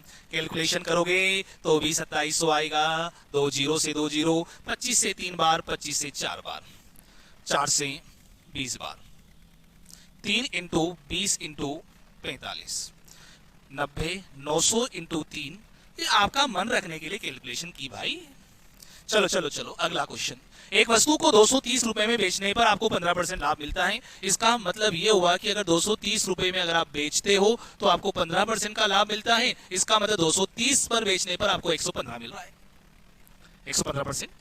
इसका मतलब अगर आप 1 रुपए में बेचते तो आपको 115/230% का लाभ होता। इसलिए आप कितने में बेच रहे हो? 210 रुपए में बेच रहे हो। बस खत्म। 115, 230 और ये 210। भाई 100 का 60 2 बार और 2 से कितनी बार? 105%। 105% कब होगा रे? 105% कब होगा? जब 5% का लाभ होगा। चलो खत्म। कहां जा रहा मेरे भाई, कहां जा रहा है? तेरा ध्यान किधर है? क्रेकर सब इधर है। आओ आगे बढ़ो। अमित अपने वेतन का 35% अगर क्लासें पढ़ी हो आप लोगों ने तो आप लोगों को हर क्वेश्चन क्रेकर सबसे मिलेगा, चाहे मैथ्स हो, चाहे रीजनिंग हो, चाहे आप लोगों का राजस्थान जीके हो, चाहे इंडिया जीके हो, चाहे आपकी साइंस क्यों ना हो। अमित अपने वेतन का 35% भाग भोजन पर खर्च करता है और 25% बच्चों पर खर्च करता है। बेटा 35 के बीच में और 25 के बीच में शेष शब्द नहीं है, और शेष शब्द नहीं है तो डायरेक्ट जुड़ गया, डायरेक्ट, तो ये डायरेक्ट जुड़ गया। तो कितना हो गया बेटा? 60% हो गया रे, 60। और उसके बाद शेष का 80%, शेष का 80%, खर्च कर देता है। तो बताओ वेतन का कितना, मतलब वेतन का कितना परसेंट बच रहा है। तो वेतन मान लिया भाई 100, देसी बनना पड़ेगा। 60% खर्च किया तो कितना बचाया 40%। 80% खर्च किया तो कितना बचाया 20 बचाया। शेष शब्द आ गया ना, और शेष शब्द होता है तो क्या होता है, चैन चलेगी चैन चलेगी चैन चलेगी। बस ये खत्म ये खत्म। बोलो कितनी बचत हो गई रे, 8% बचत हो गई। प्रतिशत लाभ हानि का ये टेस्ट आप लोगों का। ए ने एक वस्तु 20% के लाभ पर बी को बेच दी। बेच दे भैया, बी बेच दे। तो मान लो 100 में लाया था और 20% के लाभ पर बेच दी, मतलब 120 में बेच दी। सवाल को पढ़ लीजिएगा एक बार आप लोग। और 12% के लाभ पर फिर सी को बेच दी, यानी सी ने भाई साहब इस वस्तु को खरीदा है इतने में, जबकि यहाँ वैल्यू भी दी गई है पर परसेंट में पूछा है तो अपन को दिक्कत नहीं है। हमने ए का क्रय मूल्य 100 माना है। इसे थोड़ा सा कैलकुलेट करते हैं। 2 जीरो से, ये 0 से 0 भी गया। 12 दूनी 24, 12 एकम 12, 13 14, 12 एकम 12 और 13, ये 10 से, यानी कि 100 से 134 हो गया। यानी कितना परसेंट ज्यादा है रे, 34.4% ज्यादा है। ये तुम्हें गुमराह करने के लिए आया था और तुम गुमराह थोड़ी हो गए, क्योंकि तुमने क्रैकर सबसे कोचिंग करी। 128 का 5/8वां, यानी 5/8 का मतलब 5/8। 80 के 4/5 से कितना प्रतिशत अधिक है। बिल्कुल बेसिक से 128, ये 5/8, 16 बार 8 एकम 8 और 16 इंटू 5 कितना 80। और इधर 80 का 4/5, बोलो 5 से 16 बार 16 चौक 64। अब देखते क्या कह रहा है ये वाला भाई। 4/5 से कितना परसेंट अधिक है, बोलो इससे कितना अधिक है 16 से, इससे कितना अधिक है, जिससे तुलना करते वो आता है नीचे। 16 से कितनी बार 4 बार, बोलो कितना परसेंट आ गया 25% आ गया। चलो भैया सवारी आगे बढ़ो। एक विक्रेता ने 2 वस्तुएं 5700 रुपए प्रत्येक में बेची है। अब अपन लोगों ने क्या पढ़ा है, आप लोग क्या पढ़ लेते हो, बस इतना ही रह जाता है। क्या पढ़ते हो, 2 वस्तुएं हैं जिनका विक्रय मूल्य बराबर है। एक को 8% के लाभ पर बेचा, एक को 8% की हानि पर बेचा। बताओ संपूर्ण सौदे में कितने परसेंट की हानि होगी। और तुमने क्या किया, R इंटू R/100। लेकिन यहां देखो ये राजस्थान का क्वेश्चन, परसेंट अलग अलग है और परसेंट अलग अलग होता है तो क्या करना पड़ता है, हवन करना पड़ता है। हवन नोट्स पढ़ो, आप लोग सब करवाए हैं, पर तुम तो ये यूट्यूब वालों के चक्कर में लग रहे हो। 2 सेकंड में सवाल, अरे भाई फिक्स सवाल बता रहा है वो, कंसेप्चुअल नहीं बता रहे हैं। कंसेप्चुअल तो क्रैकर सब कोटा पे मिलेगा। 5700 और ये 5700, 11400 में बेच दी। बेची मतलब विक्रय मूल्य एसपी, बेचने पर 14% का लाभ हुआ, मतलब 114 का वैल्यू है। तो 5700 14% का वैल्यू 114 इंटू 100, ये क्या आ गया रे, क्रय मूल्य आ गया। 19 का पहाड़ा तो आता है ना बेटा। 19 से कितनी बार 6 बार, 19 से 300 बार, 6 से कितनी बार 50 बार। बोलो पहली वस्तु का सीपी क्या था भाई 5000। हम गांव के देसी लोग आज देसी तरीके से कर रहे हैं। और यहां पर सीपी 5700, 5% की हानि 95 इंटू में 100, 19 से 5 बार, 19 से वही, और 5 से कितनी बार 60 बार। बोलो इसका क्रय मूल्य कितना आ गया बेटा 6000 आ गया। 6 और 5 कितना 11। इसका मतलब इस वस्तु को हम लोग 11000 में लाए थे और 11400 में बेच दिया है। 400 रुपए का मुनाफा हुआ है, कितने पर 11000 पर, इंटू में 100। 1 2 3 1 2 3, 11 दूना 22, 11 तिया 33, 3 पॉइंट समथिंग का लाभ होगा। अरे क्या होगा, लाभ होगा, लाभ, यानी कि 3 सही 7/11% का लाभ होगा। आइए चलते हैं अगले क्वेश्चन पर। 20% अंक प्राप्त करने वाला उम्मीदवार 15 अंकों से रह गया, यानी पास हो जाता 15 नंबर हो लाता तो, लेकिन 42% अंक प्राप्त करने वाला अन्य उम्मीदवार को उत्तीर्ण होने से 12% ज्यादा मिले। इसका मतलब उत्तीर्ण होने के लिए कितने नंबर चाहिए थे, 42 में से 12 कम कर दिया। बोलो कितने नंबर चाहिए थे भाई साहब, 30% नंबर चाहिए पास होने के लिए। हमारे भाई के कितने नंबर आए, 20% नंबर आए। और कितने से पीछे रह गया भाई, 15 से पीछे रह गया। यानी कि 10% का वैल्यू कितने के बराबर है, 15% के बराबर है। 10% बराबर 15 नंबर, 15 अंक। वो आपसे पूर्णांक नहीं पूछ रहा, पूर्णांक पूछता तो 10% 15 के बराबर है तो 100% 150 के बराबर हो जाता। वो तो पासिंग मार्क्स पूछ रहा है आप लोगों से, अधिक पासिंग मार्क्स पूछ रहा है। पासिंग मार्क्स क्या थे, 30% थे। 10% 15 के बराबर है तो 30% कितने के बराबर होगा, 15 इंटू 3, 15 दिए 45 अंक के बराबर होगा। चलो अगला क्वेश्चन। एक दुकानदार एक साइकिल के अंकित मूल्य को क्रय मूल्य से 10% बढ़ा करके, बिल्कुल गांव की तरह 10% बढ़ा दिया भाई साहब। ये तो सीपी हो गया, ये आपका एमपी हो गया।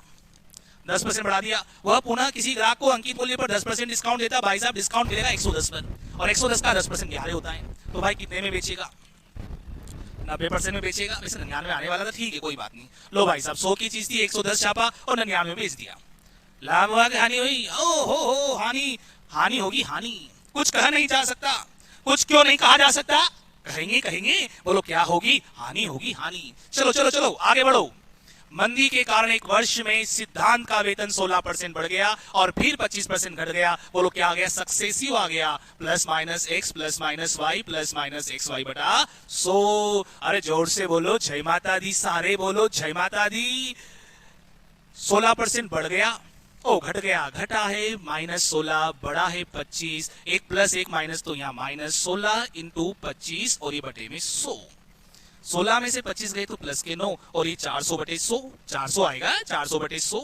बोलो 9 में से 4 गया तो 5। बोलो सिद्धांत का वेतन कितना बढ़ गया? 5% बढ़ गया।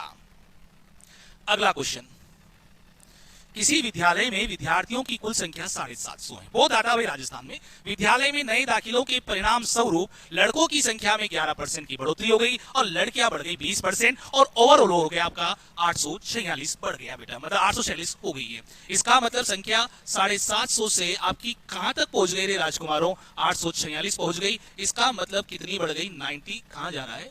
96 बढ़ गई भाई। और कितनी बढ़ गई है? 96 बढ़ गई है, 96 बढ़ गई है। तो कितना परसेंट बढ़ी? ओवरऑल 96 बढ़ी है। कितने पर? 750 पर, और इन 2 में 100। 25 दिए 75 और 25 चौक 100। 3 से 10 बार और 3 से 3 दिए 9, 3 दूनी 6 बेटा। 32 इंटू 4 128 बटे में 10। अब चाहो तो 128 बटे 10 को काट भी सकते हो, और अब ये 10 इसलिए पॉइंट लग जाएगा, लेकिन बेटा 7 हो 11 हो 13 हो तो आप ना काटे बेटा। आप 10 और 2 है तो काट सकते हैं, 5 है तो काट सकते हैं। अगर पॉइंट में जा रहे तो ध्यान रखना कि ये शांत भी आना चाहिए। शांत आपको पता चल गया कि 10 का भाग सीधा पॉइंट लिख जाएगा, लेकिन इसी जगह अगर मान लो 6 होता आप लोगों का, 2 और 5 के अलावा कुछ और होता तो ये आपकी गंभीर समस्या कर सकता। इसलिए आप चाहे तो डायरेक्टली बताओ, ऐसे रहने दो। नए दाखिले परिणाम स्वरूप लड़कों की संख्या 11%, तो 11। लड़कियों का कितना है? 20% है, और सबका मिलाकर के 128 बटे 10 है। घटाने में दिक्कत आ रही है तो सब में 10 का गुणा कर दो। अभी तो समझ रहे हैं, परीक्षा में डायरेक्ट परीक्षा ही चल रही है, डायरेक्ट गुणा कर दो। बोलो 11 का गुणा करेंगे 110, 20 में 10 का गुणा करेंगे 200, और ये कितना आप लोगों का? 128। बोलो 110 में से 28 गए तो कितने बच गए बेटा? 18 बच गए। और इधर आप लोगों का 28 तो कितना बच गया? 72 बच गया। 18 कम 18, 18 चौके 72। बोलो क्या रेशो आ गया? 4:1 आ गया। तो लड़कियों की वर्तमान संख्या, लड़कियों का परसेंट था 20, तो लड़कियों का अनुपात है 1, अनुपातों का योग 5, और टोटल कितनी है बेटा? 750 से। 5 से कितनी बार? 150 बार। 5 से कितनी बार? 150 बार। 5 से कितनी बार? 150 बार। तो लड़कियों की वर्तमान संख्या क्या होगी? वृद्धि हुई है। अभी ये जो दी गई है, ये आपको वर्तमान संख्या दी गई है, तो आंसर कितना आ जाएगा? 150 आ जाएगा। इसका 10% मत बढ़ा देना फिलहाल। चलो अगला क्वेश्चन, एक बेईमान दुकानदार आलू को लागत मूल्य पर बेचने का दिखावा करता है, लेकिन 1 किलोग्राम की जगह बोलो जो निकलता है वो सीपी होता है। बोलो 1000 ग्राम 950 ग्राम ही तोलता है, यानी 1000 ग्राम की जगह कितना गया बेटा? 950 ग्राम गया। कितना गया? 950 ग्राम गया, यानी 950 की चीज 1000। आप समझिएगा, इसमें आप लोग क्या करते हो? एक तरफ लिखा क्रय मूल्य, एक तरफ लिखा विक्रय मूल्य। जो तोला जाता है वो सीपी होता है, तो 950 गया और आया कितना? 1000। 950 पर आपको 50 का फायदा हो गया है, और इसी के साथ कहानी खत्म हो गई है। 5 से 19 बार, 5 समथिंग समथिंग 5%। ओ हो, पूरा काटो भैया। 100 बटा 19, 5 से काटे ना, 19 5 95, 5 बच गया, 50 हो गया, 19 दूने 38।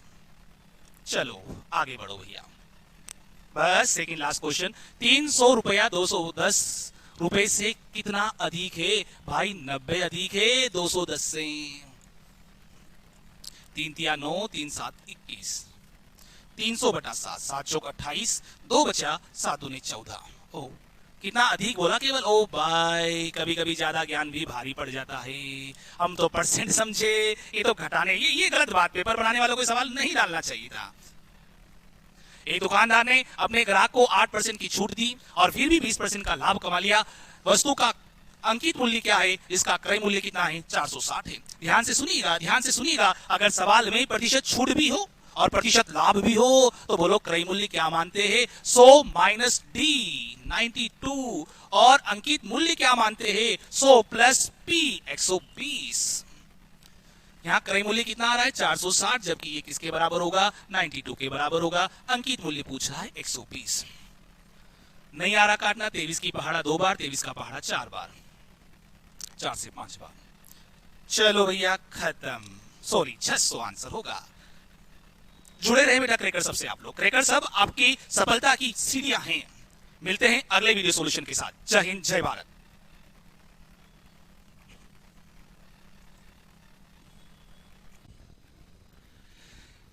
चलिए आइए बच्चों, अब हम अपने रीजनिंग वाले सेक्शन पर ध्यान देते हैं।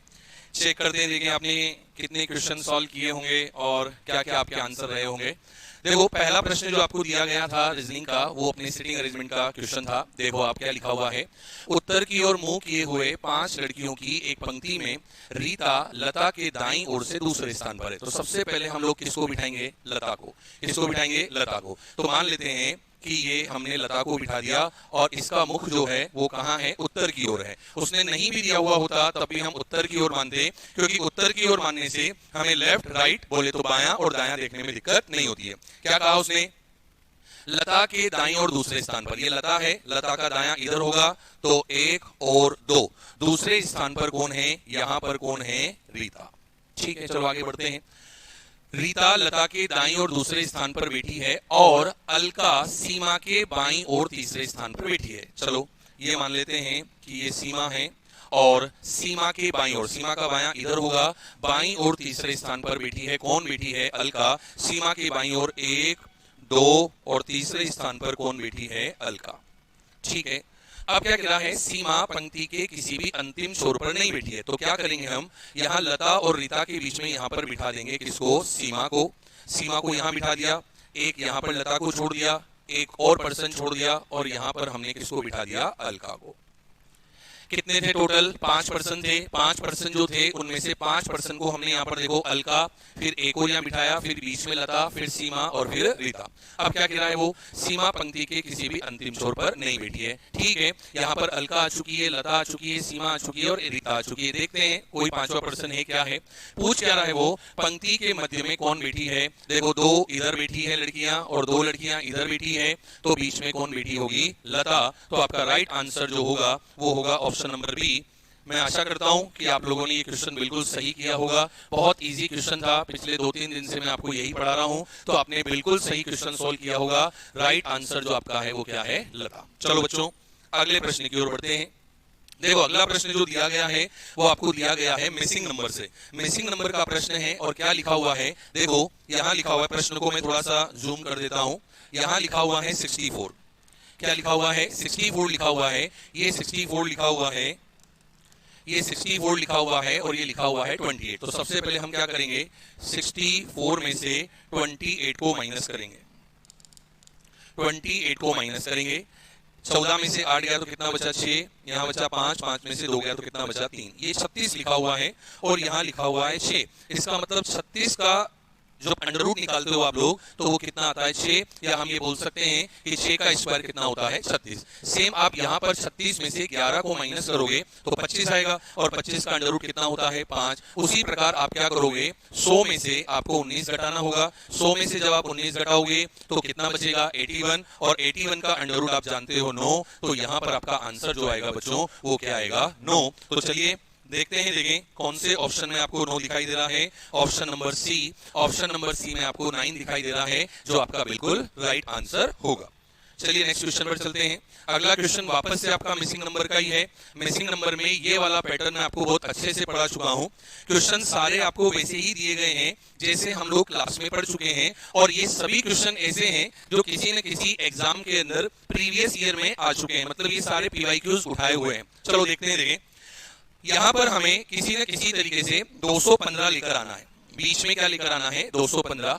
तो डायरेक्टली मैं सॉल्यूशन बताता हूं आपको इसका कि आप बहुत सारे एफर्ट लगा सकते हो। बहुत सारे एफर्ट लगाने के बाद जब आप फाइनली एफर्ट लगाओगे तो देखो हमें करना क्या है।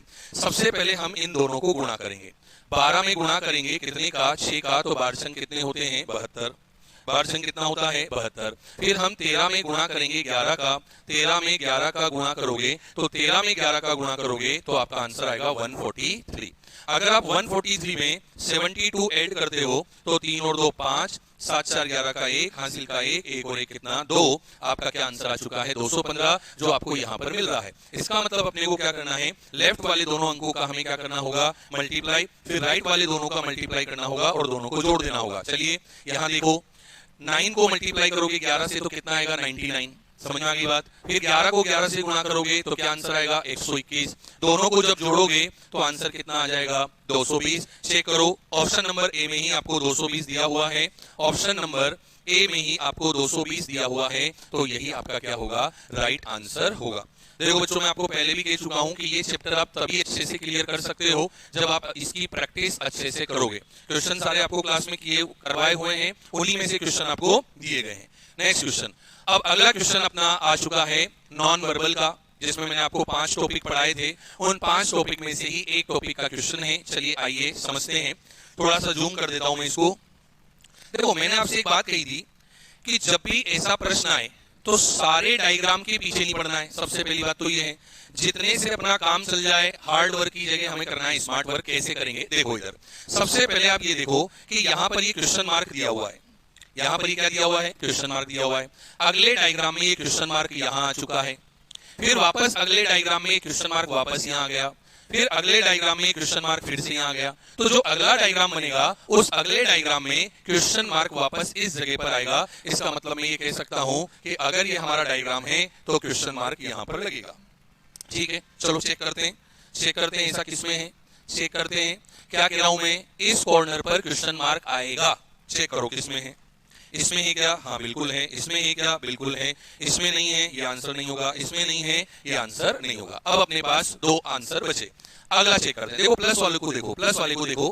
प्लस वाला पहले यहां से यहां आया, ये आ गया, फिर ये यहां से यहां गया, ये आ गया, फिर ये यहां से यहां आया, ये आ गया। अब जब ये यहां पर था तो यहां इससे नीचे आएगा तो यहां पर भी वापस इससे नीचे आएगा। इसका मतलब इस कॉर्नर पर आपको प्लस मिलेगा। आप चेक कीजिए ऑप्शन नंबर ए और ऑप्शन नंबर सी में से इस कॉर्नर पर आपको प्लस किस में मिल रहा है, ऑप्शन नंबर ए में मिल रहा है। इसका मतलब ये है बच्चों कि ऑप्शन नंबर ए जो होगा वही आपका राइट आंसर होगा। मैं जबरदस्ती पूरे डायग्राम के पीछे पढ़ूं फिर उसमें मैं कंफ्यूज हो जाऊं, कोई मतलब नहीं है। मेरा जितने से काम चल रहा है मुझे उतने से ही काम चलाना है। हो सकता है आपको एग्जाम में इतना टाइम नहीं मिले। तो चलिए, राइट आंसर होगा इसका बच्चों ऑप्शन नंबर ए। अगला प्रश्न वापस वही है, फिगर सीरीज का क्वेश्चन है। देखो, फिगर सीरीज के साथ साथ इसमें थोड़ा सा हम लोग वाटर इमेज के बारे में भी चर्चा करते हैं। देखो क्या हुआ, अगर हम बात करें कि ये ट्राइंगल जो आपको ऐसे ऊपर दिखाई दे रहा है, इसका वाटर इमेज बनाया तो ये बिल्कुल उल्टा हो गया। फिर ये वाला जो डायग्राम आपको इधर दिखाई दे रहा है, अगर मैं इस डायग्राम को उल्टा करूं तो ये मुझे इधर दिखाई देगा। बिल्कुल सही बात है। अगर मान लीजिए कि इसका उल्टा ये हुआ और इसका उल्टा ये हुआ तो अगले वाले में भी देखते हैं, लेकिन ऐसा ही क्या। अच्छा, अगर ये एरो इधर जा रहा है तो ये इधर जाएगा, और अगर ये इधर है तो ये इधर आएगा। बोलो ऐसा ही क्या, बिल्कुल है। ये एरो इधर जा रहा है तो अब इधर होगा, और अगर ये नीचे जा रहा है तो अब ये इधर आएगा। इसका मतलब वही है। तो इसमें क्या होगा, देखो जरा ध्यान से, ये एरो अगर इधर जा रहा है तो एरो तो बनेगा इधर, और ये वाला जो डायग्राम आपको ऊपर दिखाई दे रहा है ये बनेगा नीचे। तो इस प्रकार का डायग्राम सर्च करते हैं कौन से वाले डायग्राम में अपने को ऐसा दिया हुआ है। देखो, एक स्ट्रेट लाइन तो हो नहीं सकती, एक स्ट्रेट लाइन हो नहीं सकती, एक स्ट्रेट लाइन हो नहीं सकती। अब देखो, एरो जो है वो राइट हैंड साइड पर है, इसमें एरो नीचे है। इसका मतलब ये वाला आंसर भी गलत होगा। अपना राइट आंसर जो होगा वो होगा बच्चों option number A. Option number A जो आपको यहाँ दिखाई दे रहा है क्वेश्चन नंबर 65, उस क्वेश्चन नंबर 65 का आंसर जो होगा वो होगा ऑप्शन नंबर ए। चलिए बढ़ते हैं नेक्स्ट क्वेश्चन पर। ये क्वेश्चन सीरीज का क्वेश्चन है और बहुत ही इजी क्वेश्चन है। अगर आप इसका डायरेक्टली अगर डिफरेंस निकालोगे तो बहुत इजी वे में आपसे ये सोल्व हो जाएगा। चलो देखते हैं, देखें क्या कह रहा है ये 101 123 147 173 और क्वेश्चन मार्क। यहां से यहां का अगर अंतर निकालोगे तो वो अंतर आएगा 22। भाई 23 में से 1 घटाया तो 22। यहां से यहां का अंतर निकालो, 7 में से 3 गया तो 4, 4 में से 2 गया तो 2, और 1 में से 1 गया तो 0। ऐसे यहाँ का डिफरेंस निकालोगे तो ये डिफरेंस कितना आएगा 26। तो ऑब्वियस सी बात है, यहाँ का डिफरेंस निकालोगे तो ये डिफरेंस कितने का आएगा 28। एक डिफरेंस 22 का है, एक 24 का है, एक 26 का है और एक 28 का है। तो क्या करना होगा, मुझे 173 में 28 जोड़ना होगा। 8 8 और 3 11 का 1, हासिल हासिल का 1, 7 और 1 8, 8, 8 और 2 10 की 0, हासिल का 1, 1 और 1 2। चेक करो कहीं पर 201 दिखाई दे रहा है क्या? बोलो दिख रहा है क्या? बोलो कहीं आंसर दिख रहा है क्या? 201 बिल्कुल दिख रहा है। ऑप्शन नंबर बी में आपको यह आंसर मिलेगा। ऑप्शन नंबर बी के अंदर आपको आंसर दिया हुआ है 201। चलिए आइए फटाफट से नेक्स्ट क्वेश्चन देखते हैं। नेक्स्ट क्वेश्चन वापस से वही है जो फिगर सीरीज का क्वेश्चन मैंने आपको सोल्व करवाया था। इधर देखिएगा ध्यान से। अगर इस डायग्राम को मैं देखूं, इस डायग्राम को अगर मैं देखूं तो इस डायग्राम में क्या हुआ, ये स्टार जो है ये यहां आ गया, ये सर्कल यहां आ गया और ये ट्राइंगल यहां आ गया। देखो देखे ऐसा ही कुछ हुआ क्या? बिल्कुल हुआ। फिर वापस क्या हुआ, ये स्टार यहां चला गया, ये देखो। फिर ये सर्कल यहां आ गया और ट्राइंगल यहां आ गया, बिल्कुल ऐसा ही हुआ है। फिर क्या हुआ, ये स्टार इधर आ गया, देखो ये स्टार इधर आ गया, ये सर्कल इधर चला गया, बिल्कुल चला गया, और ये ट्राइंगल इधर आ गया। मतलब एक एक शिफ्ट हो रहा है, आगे जाकर शिफ्ट हो रहा है। फिर देखो क्या हुआ, ये स्टार यहां आ गया, बिल्कुल देखो ये रहा। फिर ये यहां आ गया, फिर ये यहां चला गया, बिल्कुल। तो क्या होगा, अगली बार ये ट्राइंगल यहां जाएगा तो ट्राइंगल तो आ जाएगा ऐसे, ये सर्कल यहां जाएगा तो ये सर्कल आ जाएगा ऐसे, और ये स्टार आपको यहां पर मिलेगा। चेक करो ऐसी ज्योमेट्री आपको किसमें दी हुई है, ऐसी ज्योमेट्री आपको दी हुई है। देखो ट्राइंगल इसमें है, इसमें भी है, इसमें भी। चलो छोड़ो, स्टार यहां नहीं है, इसमें स्टार नहीं है, इसमें स्टार है, इसमें भी है, पर इसमें स्टार है पर ये शेडेड नहीं है, तो ऑप्शन नंबर डी भी आपका आंसर नहीं होगा। यहां सर्कल आना चाहिए, यहां सर्कल आना चाहिए, इसमें सर्कल नहीं है तो ये भी आंसर नहीं होगा। तो आपका राइट आंसर जो होगा वो होगा ऑप्शन नंबर बी। मैंने आपको बहुत सी बार बात बताई है कि जरूरी नहीं है कि आपको हर बार सही आंसर मिले। अगर आप गलत का भी आकलन कर लेते हो या गलत आंसर को भी अगर सेलेक्ट कर लेते हो तो एक आंसर जो बचेगा वही आपका राइट आंसर होगा। चलिए आगे बढ़ते हैं। अगला प्रश्न, ये देखना है हमें कि इसके अंदर कौन सी आकृति है। तो मैं आपको सिंपल वे में बता देता हूं कि आप देखोगे तो आपको यहाँ पर ये इस प्रकार की एक ज्योमेट्री, इस प्रकार की एक ज्योमेट्री आपको ये दिखाई देगी। जो ये W वाली ज्योमेट्री आपको दिखाई दे रही है तो यही आपका इसका राइट आंसर है। और बाकी की ज्योमेट्री अगर आप इसमें सर्च करने का प्रयास करोगे तो इसमें आपको नहीं मिलेगी। तो ये तो आप इजी वे में समझ सकते हो। 68 नंबर का जो क्वेश्चन है उसके अंदर आपका आंसर क्या है, ए। नेक्स्ट आ जाओ, अब है मजा। अब अपन बात करते हैं सीटिंग अरेंजमेंट की। सीटिंग अरेंजमेंट के अंदर वापस से हमें एक प्रश्न दिया हुआ है और सर्कल के चारों ओर बैठे हैं, ऐसा कोई प्रश्न है। चलो पढ़ता जाता हूं, बनाता जाऊंगा। A B C D E F और जी एक वृत्त के चारों ओर केंद्र की ओर मुख करके बैठे हैं। पहला काम क्या है, गोला बना दो। फिर 1 2 3 4 5 6 7, 1 2 3 4 5 6 7 बना दिया। फिर आगे बढ़ो, क्या कह रहा है वो, एक वृत्त के चारों ओर केंद्र की ओर मुख करके बैठे, ठीक है। बी सी के दाईं ओर दूसरे स्थान पर बैठा है, तो सबसे पहले किसको बिठाओगे, सी को। यहाँ पर बिठा दिया सी के दाईं ओर दूसरे स्थान पर, सी के दायां मतलब 1 2, दूसरे स्थान पर किसको बिठाना है, बी को, तो बी को बिठा दिया। फिर आगे देखो क्या कह रहा है, सी डी के दाईं ओर तीसरे स्थान पर। अब ये जो सी है ये डी के दाईं ओर बैठा है, इसका मतलब आप जानते हो कि डी के दाईं ओर तीसरे स्थान पर अगर मैं यहां से देखूं 1 2 3, तो यहां पर अगर मैं डी बनाऊं तो आप देखना जरा ध्यान से, अगर ये डी है तो ये डी का क्या होगा, दायां। और ये कह रहा है, क्या कह रहा है कि सी जो है वो डी के दाईं ओर तीसरे स्थान पर है। सी जो है वो डी के दाईं ओर 1 2 3 तीसरे स्थान पर है। आगे बढ़ते हैं। एफ जी के दाईं ओर तीसरे स्थान पर बैठा है। कहीं पर आपको एफ नहीं दिख रहा है, जी भी नहीं दिख रहा है, तो तसल्ली रखिए, अभी इसको हाथ मत लगाओ। जी बी के बगल का पड़ोसी नहीं है, मतलब जी बी के पास में नहीं बैठा है, तो इसका मतलब जी यहां भी नहीं आएगा और जी यहां भी नहीं आएगा। तो जी कहां कहां आ सकता है, या तो यहां पर या यहां। अब वापस से पीछे आओ, जी के दाईं और तीसरे स्थान पर अगर मान लेते हैं, अगर मैं जी को यहां बिठाता हूं तो जी का दायां इधर होगा, 1 2 3 तीसरे स्थान पर वहां पहले से ही बी बैठा है, इसका मतलब यहां पर जी नहीं होगा, जी को यहां बिठाना पड़ेगा। और जी के दाईं और तीसरे स्थान पर एफ को बिठाना है, तो ये जी रहा, जी का दायां इधर होगा, 1 2 3 तीसरे स्थान पर मैं किसको बिठा दूंगा, एफ को। जी बी का पड़ोसी नहीं है, ये भी हो गया। ए ई के बाईं और तीसरे स्थान पर बैठा है, चलो ठीक है। आपको पता है एक जगह तो अपनी ये वाली खाली है और एक ये वाली खाली है, और कहना क्या चाहता है वो, ए ई के बाईं ओर, ई के बाईं ओर। तो अगर मैं ई को यहां बिठाता हूं तो ये ई का बायां होगा, 1 2 3 तीसरे नंबर पर यहां कौन बैठ चुका है, ए। इस प्रकार से आपकी सेटिंग पूरी कंप्लीट हो चुकी है। अब अपन चेक करते हैं पूछा क्या है। तो एफ के दाएं दूसरे स्थान पर, एफ कहां है, ये रहा, ये रहा, और एफ के दाएं, एफ के दाएं, दाएं मतलब ऊपर, दाएं मतलब ऊपर, कितने स्थान की पूछ रहा है, दूसरा, 1 2, दूसरे स्थान पर कौन बैठा है, ए बैठा है। तो आपका राइट आंसर जो होगा, राइट आंसर जो होगा क्वेश्चन नंबर जो ये 69 वाला क्वेश्चन है, 69 वाला जो क्वेश्चन है, इसके अंदर आपका राइट आंसर जो आएगा, इसके अंदर जो आपका राइट आंसर आएगा, उस राइट आंसर को हम कहेंगे ऑप्शन नंबर डी जो है, ऑप्शन नंबर डी जो है वही आपका राइट आंसर होगा। ये था आपका क्वेश्चन नंबर 69। चलिए चलते हैं अगले प्रश्न की ओर। अगला प्रश्न जो है वो क्या है, देखो अगला प्रश्न वापस मिसिंग नंबर का है। बच्चों ध्यान से देखिएगा इस प्रश्न को।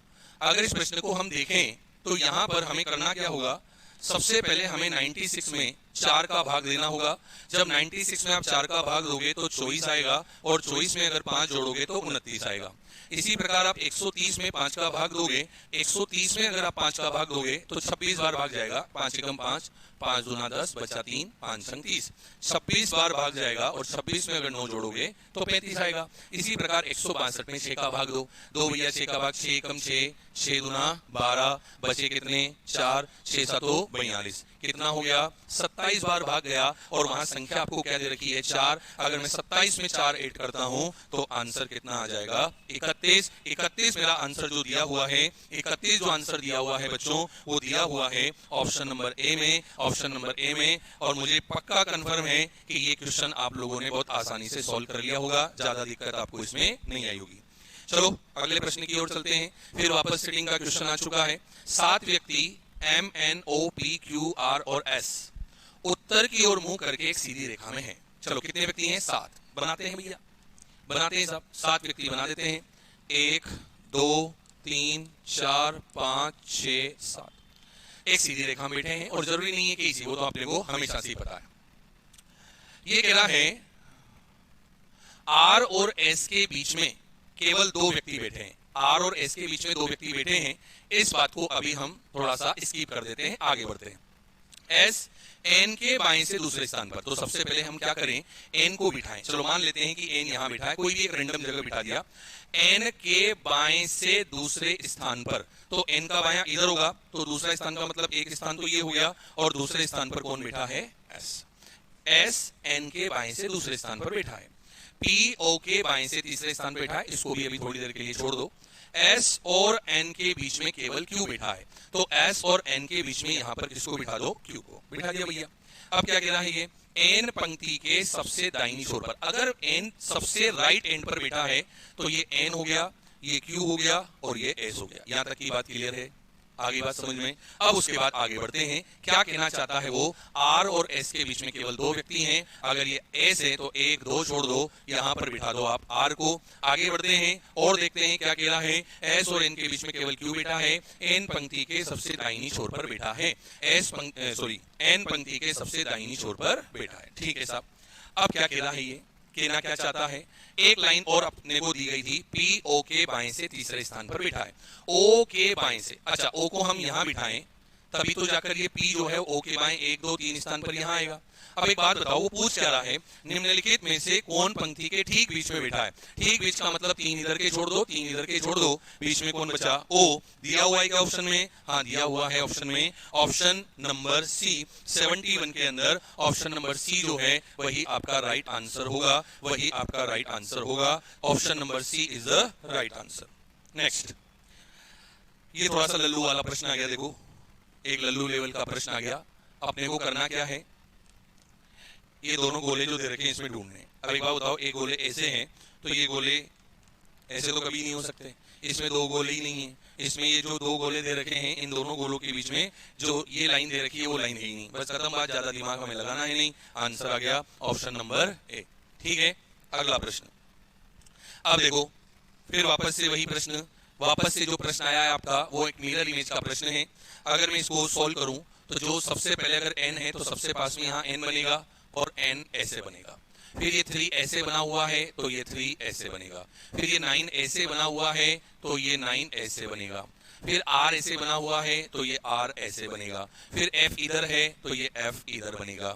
T पर कोई फर्क नहीं पड़ेगा, और Y जो है Y ऐसे बना हुआ है तो ये Y कैसे बनेगा, ऐसे बनेगा, तो यहाँ पर ये Y ऐसे आ गया। चलो भैया चेक करते हैं चेक करते हैं। सबसे पहले तो y सही है, y सही है, y सही है। ऑप्शन नंबर डी में तो y गलत है, खेल खत्म। ऑप्शन नंबर बी में टी ही गलत है, तो ये टी भी हो गया। एफ ठीक है, आर ठीक है। अब देखो यहाँ पर 9 आना चाहिए, इसने जबरदस्ती 3 लिख दिया, ये भी गलत हो गया। तो आंसर आ गया आपका option number C. Option number C आपका बिल्कुल राइट आंसर होगा।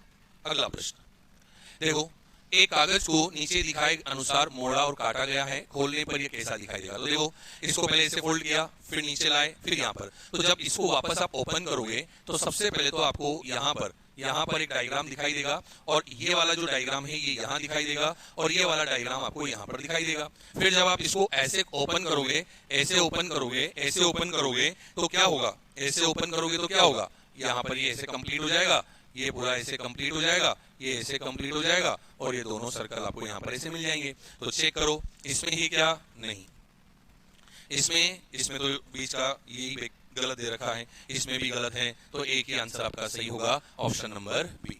बच्चों हमेशा ध्यान रखो, सही के पीछे मत पढ़ो, अगर गलत भी मिल जाए तो उससे भी आंसर सही हो जाएगा। चलो लास्ट क्वेश्चन अपना वापस सेटिंग का है। 7 व्यक्ति मयंक, निधि, पलक, राकेश, सूर्य, टीना और विवेक उत्तर की ओर मुंह करके एक पंक्ति में बैठे हैं। ठीक है साहब, 7 व्यक्ति हैं। राकेश के दाहिनी ओर केवल 2 लोग बैठे हैं। साहब हमने सबसे पहले राकेश को बनाया, हो सकता है ये इंक आपको कलरफुल नहीं, बढ़िया नहीं दिख रहा हो, दूसरा कलर ले लेते हैं। चलो ये राकेश है, ये राकेश है। राकेश जो है उसके दाहिनी ओर केवल 2 लोग बैठते हैं, इसका मतलब राकेश की दाहिनी ओर 1 2 केवल 2 लोग बैठे हैं। ठीक है आगे बढ़ो। राकेश की दाहिनी ओर केवल 2 लोग बैठते हैं। निधि विवेक की ठीक बाईं ओर बैठती है। चलो मैं यहां बना रहा हूं, ये जो निधि है, ये निधि विवेक के ठीक बाईं ओर, इसका मतलब विवेक को यहां बैठना पड़ेगा। ये लो साहब, विवेक, निधि जो है वो विवेक के ठीक बाईं ओर बैठती है, और विवेक राकेश के बाईं ओर तीसरे स्थान पर। तो राकेश के बाईं ओर 1 2 और तीसरे स्थान पर यहाँ किसको बिठा दो, विवेक, और विवेक के बगल में यहाँ कौन बैठेगी, निधि। टोटल 7 लोग थे, 1 2 3 4 5 6 7। फिर क्या कह रहा है, पलक टीना के दाईं ओर तीसरे स्थान पर बैठता है। चलो भैया बनाते हैं इसको। अच्छा एक चीज और देखो, इसमें पलक किसी भी छोर पर नहीं बैठता है, और पलक टीना के दाईं ओर। अगर मैं टीना को यहाँ बिठाऊं तो 1 2 3 यहाँ पर पलक होगा, लेकिन पलक वहां नहीं है, तो पलक को यहाँ बिठाओ और टीना को यहाँ बिठाओ। ये हो गई टीना, टीना के दाईं ओर। देखो क्या लिखा हुआ है, टीना के दाईं ओर तीसरे स्थान पर 1 2 तीसरे स्थान पर पलक। फिर क्या कहना है, राकेश मयंक का निकटतम पड़ोसी नहीं है। राकेश का निकटतम पड़ोसी अगर मयंक नहीं है तो मयंक को आप यहाँ पर बिठा दो। ये हो गया मयंक, पलक, राकेश। अब राकेश और टीना के बीच में किसको बिठाओगे आप, सूर्य। ये सूर्य कुमार यादव को आपने बीचों बीच बिठा दिया। बीचों बीच मतलब राकेश और टीना के बीच में। अब क्या कह रहा है वो, टीना और विवेक के बीच में कितने व्यक्ति हैं। टीना कहाँ है भैया, ये रही, और विवेक कहाँ है, ये रहा। इनके बीच में तो कुछ भी नहीं है, कोई भी नहीं बैठा इनके बीच में। तो एक आंसर नहीं आएगा, 3 2 कुछ नहीं आएगा, आंसर आएगा ऑप्शन नंबर डी। तो इस तरीके से ये बेटा आपके पेपर का सॉल्यूशन था, और इस सॉल्यूशन को देखने के साथ साथ बच्चों आपको मेहनत भी उतनी ही करनी होगी, क्योंकि देखो जब तक आप लोग प्रैक्टिस नहीं करोगे, ज्यादा से ज्यादा टेस्ट अटेम्प्ट नहीं करोगे, तब तक आपको ये चीजें इतनी आसान नहीं लगेगी, है ना। तो चलिए नेक्स्ट पेपर के लिए आपको best of luck. Thank you so much. मेरे प्यारे विद्यार्थियों, जब भी अपन किसी क्वेश्चन को सोल्व करें तो एक एक ऑप्शन को ध्यान से पढ़ें और उसके बाद ही फिर आंसर का चयन करें। सबसे पहले अपन क्वेश्चन देखते हैं, अपमार्जक का प्रयोग कठोर जल में किया जा सकता है। तो आपने कहा अपमार्जक का उपयोग कठोर जल में किया जा सकता है, इसके लिए सबसे अच्छा विकल्प जो है वो कौन सा विकल्प है, अपमार्जक पानी में साबुन की तुलना में अधिक घुलनशील होता है। हमने कहा नहीं, दोनों ही साबुन और अपमार्जक दोनों समान रूप से पानी में क्या होते हैं, घुलनशील होते हैं। इसका मतलब ये वाला ऑप्शन हमारे लिए क्या है, असत्य ऑप्शन है। अपमार्जक सामान्यतः साबुन की तुलना में अधिक नरम होते हैं। जी नहीं, अपमार्जक साबुन की तुलना में अधिक नरम या मृदु नहीं होते हैं। अपमार्जक में ऐसे रसायन होते हैं जो कठोर जल में तेजी से अभिक्रिया करते हैं। अपमार्जक में ऐसे कोई रसायन नहीं होता जो कठोरता से या तेज गति से जो है वो अभिक्रिया करे। तो हमने कहा ये ऑप्शन भी हमारे लिए क्या है, गलत है। अपमार्जक सल्फोनिक अम्लों के सोडियम और अमोनियम के क्लोराइड होते हैं। तो हमने कहा अपमार्जक जो है वो सल्फोनिक अम्लों के सोडियम लवण होते हैं या अमोनियम के क्लोराइड या ब्रोमाइड लवण होते हैं, और कठोर जल में उपस्थित कैल्शियम और मैग्नीशियम के आयन के साथ अवक्षेप नहीं बनाते। बिल्कुल अपमार्जक जो है वो कठोर जल में उपस्थित कैल्शियम और मैग्नीशियम के साथ जो है अविलेय अवक्षेप का निर्माण नहीं करते, विलयशील पदार्थ का निर्माण करते हैं। अतः ये चौथा ऑप्शन जो है हमारे लिए सही है, तो फोर्थ ऑप्शन हमारा सही होगा। नेक्स्ट क्वेश्चन देखते हैं। नेक्स्ट क्वेश्चन है, अभिकथन कथन है एलपीजी का मुख्य घटक मीथेन है और उसका रीजन है कि सब मीथेन का उपयोग जो है घरों और फैक्ट्रियों में सीधे जलाने में किया जा सकता है, इसे पाइपलाइन के जरिए सप्लाई किया जा सकता है। हमने कहा कि साहब ये जो एलपीजी है, इस एलपीजी का मुख्य घटक क्या है, तो हमने कहा मेथेन नहीं होता, ब्यूटेन, इसका प्रोपेन और ब्यूटेन जो है कि साहब इसका मुख्य घटक है, तो पहला ऑप्शन हमारा क्या है, गलत है। दूसरा हमने कहा मेथेन का उपयोग जो है घरों और फैक्ट्रियों में सीधे पीएनजी के रूप में किया जा सकता है, तो दूसरा जो हमारा कथन है वो सत्य कथन है, सही कथन है। तो ए और आर का व्यक्तिगत रूप से सत्य है, ए और आर दोनों व्यक्तिगत रूप से सही है। ए सत्य है लेकिन ए असत्य है, लेकिन आर सत्य है। बिल्कुल हमने कहा कि डी ऑप्शन हमारा सही होगा, ए ऑप्शन हमारा क्या है, असत्य है। जबकि बी ऑप्शन उसके रीजन की बात करें तो हमने कहा रीजन कैसा है, तो रीजन सत्य है, तो डी ऑप्शन हमारा क्या होगा, सही होगा। नेक्स्ट क्वेश्चन है, निम्नलिखित कथनों पर विचार करें। वॉशिंग पाउडर में डिटर्जेंट में सोडियम सल्फेट और सोडियम सिलिकेट मिलाने का उद्देश्य होता है। बहुत बढ़िया क्वेश्चन है, एग्जाम की दृष्टि से बहुत बढ़िया शानदार क्वेश्चन आया है। तो हमने कहा वॉशिंग पाउडर में डिटर्जेंट में जो सोडियम सल्फेट और सोडियम सिलिकेट मिलाने का उद्देश्य क्या है, तो हमने कहा इसके दो उद्देश्य है।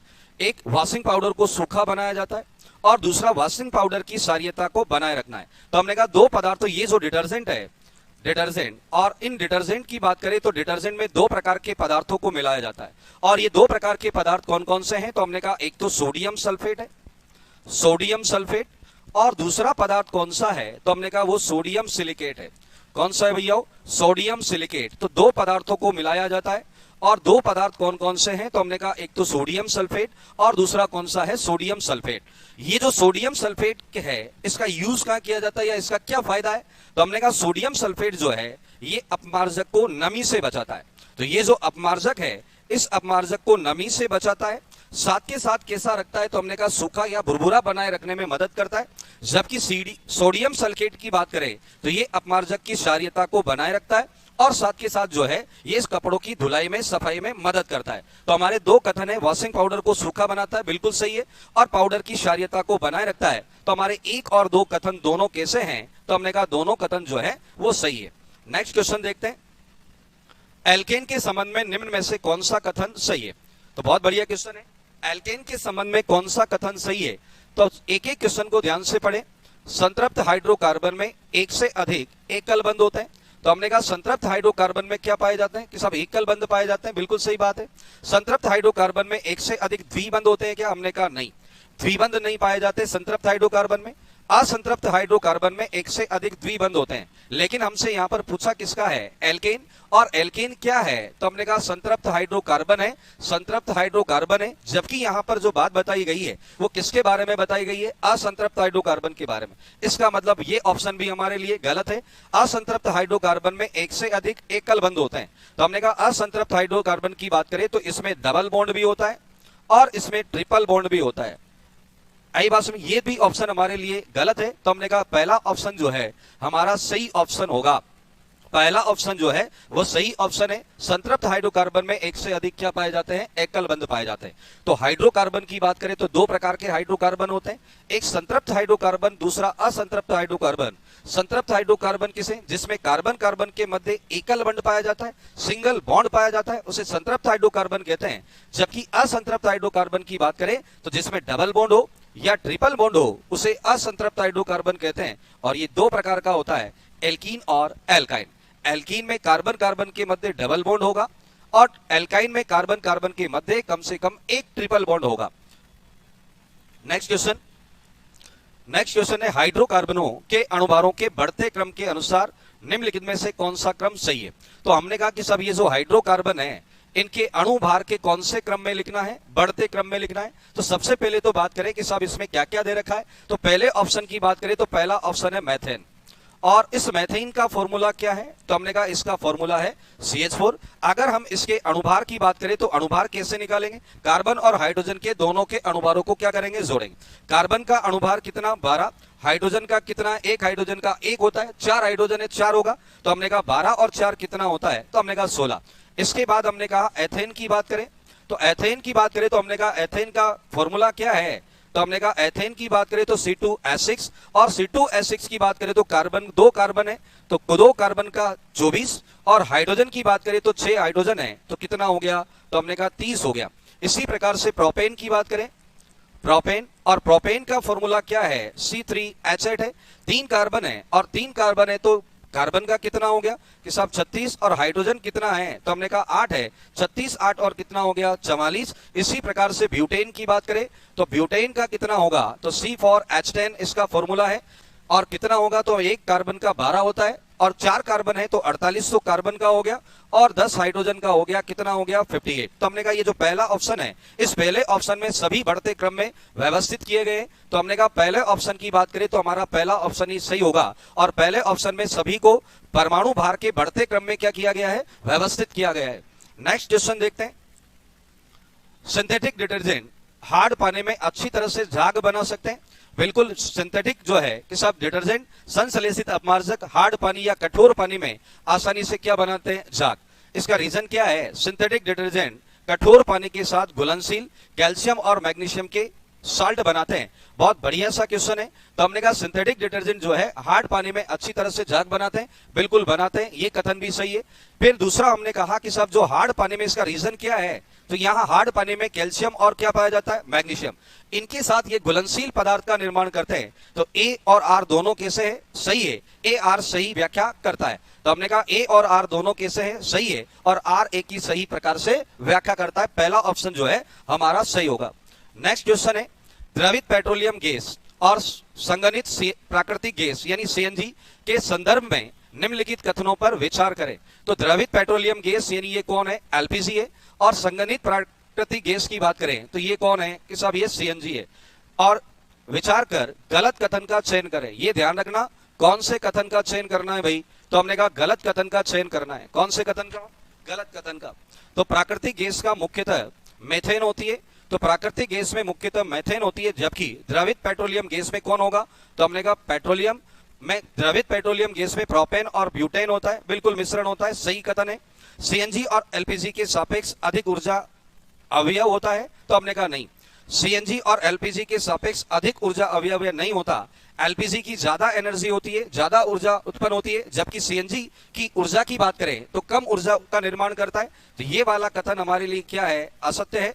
थर्ड ऑप्शन की बात करें, सीएनजी वायु से हल्की होती है, बिल्कुल सही बात है, जबकि एलपीजी वायु से भारी है, ये कथन भी कैसा है, सत्य। एलपीजी के दहन के लिए वांछित वायु और गैस का अनुपात 25:1 होता है, जबकि सीएनजी का वांछित अनुपात लगभग 10:1 होता है, ये कथन भी कैसा है, सत्य। हमें कौन से कथन का चयन करना है, असत्य। हमारा ऑप्शन बी जो है वो सही होगा।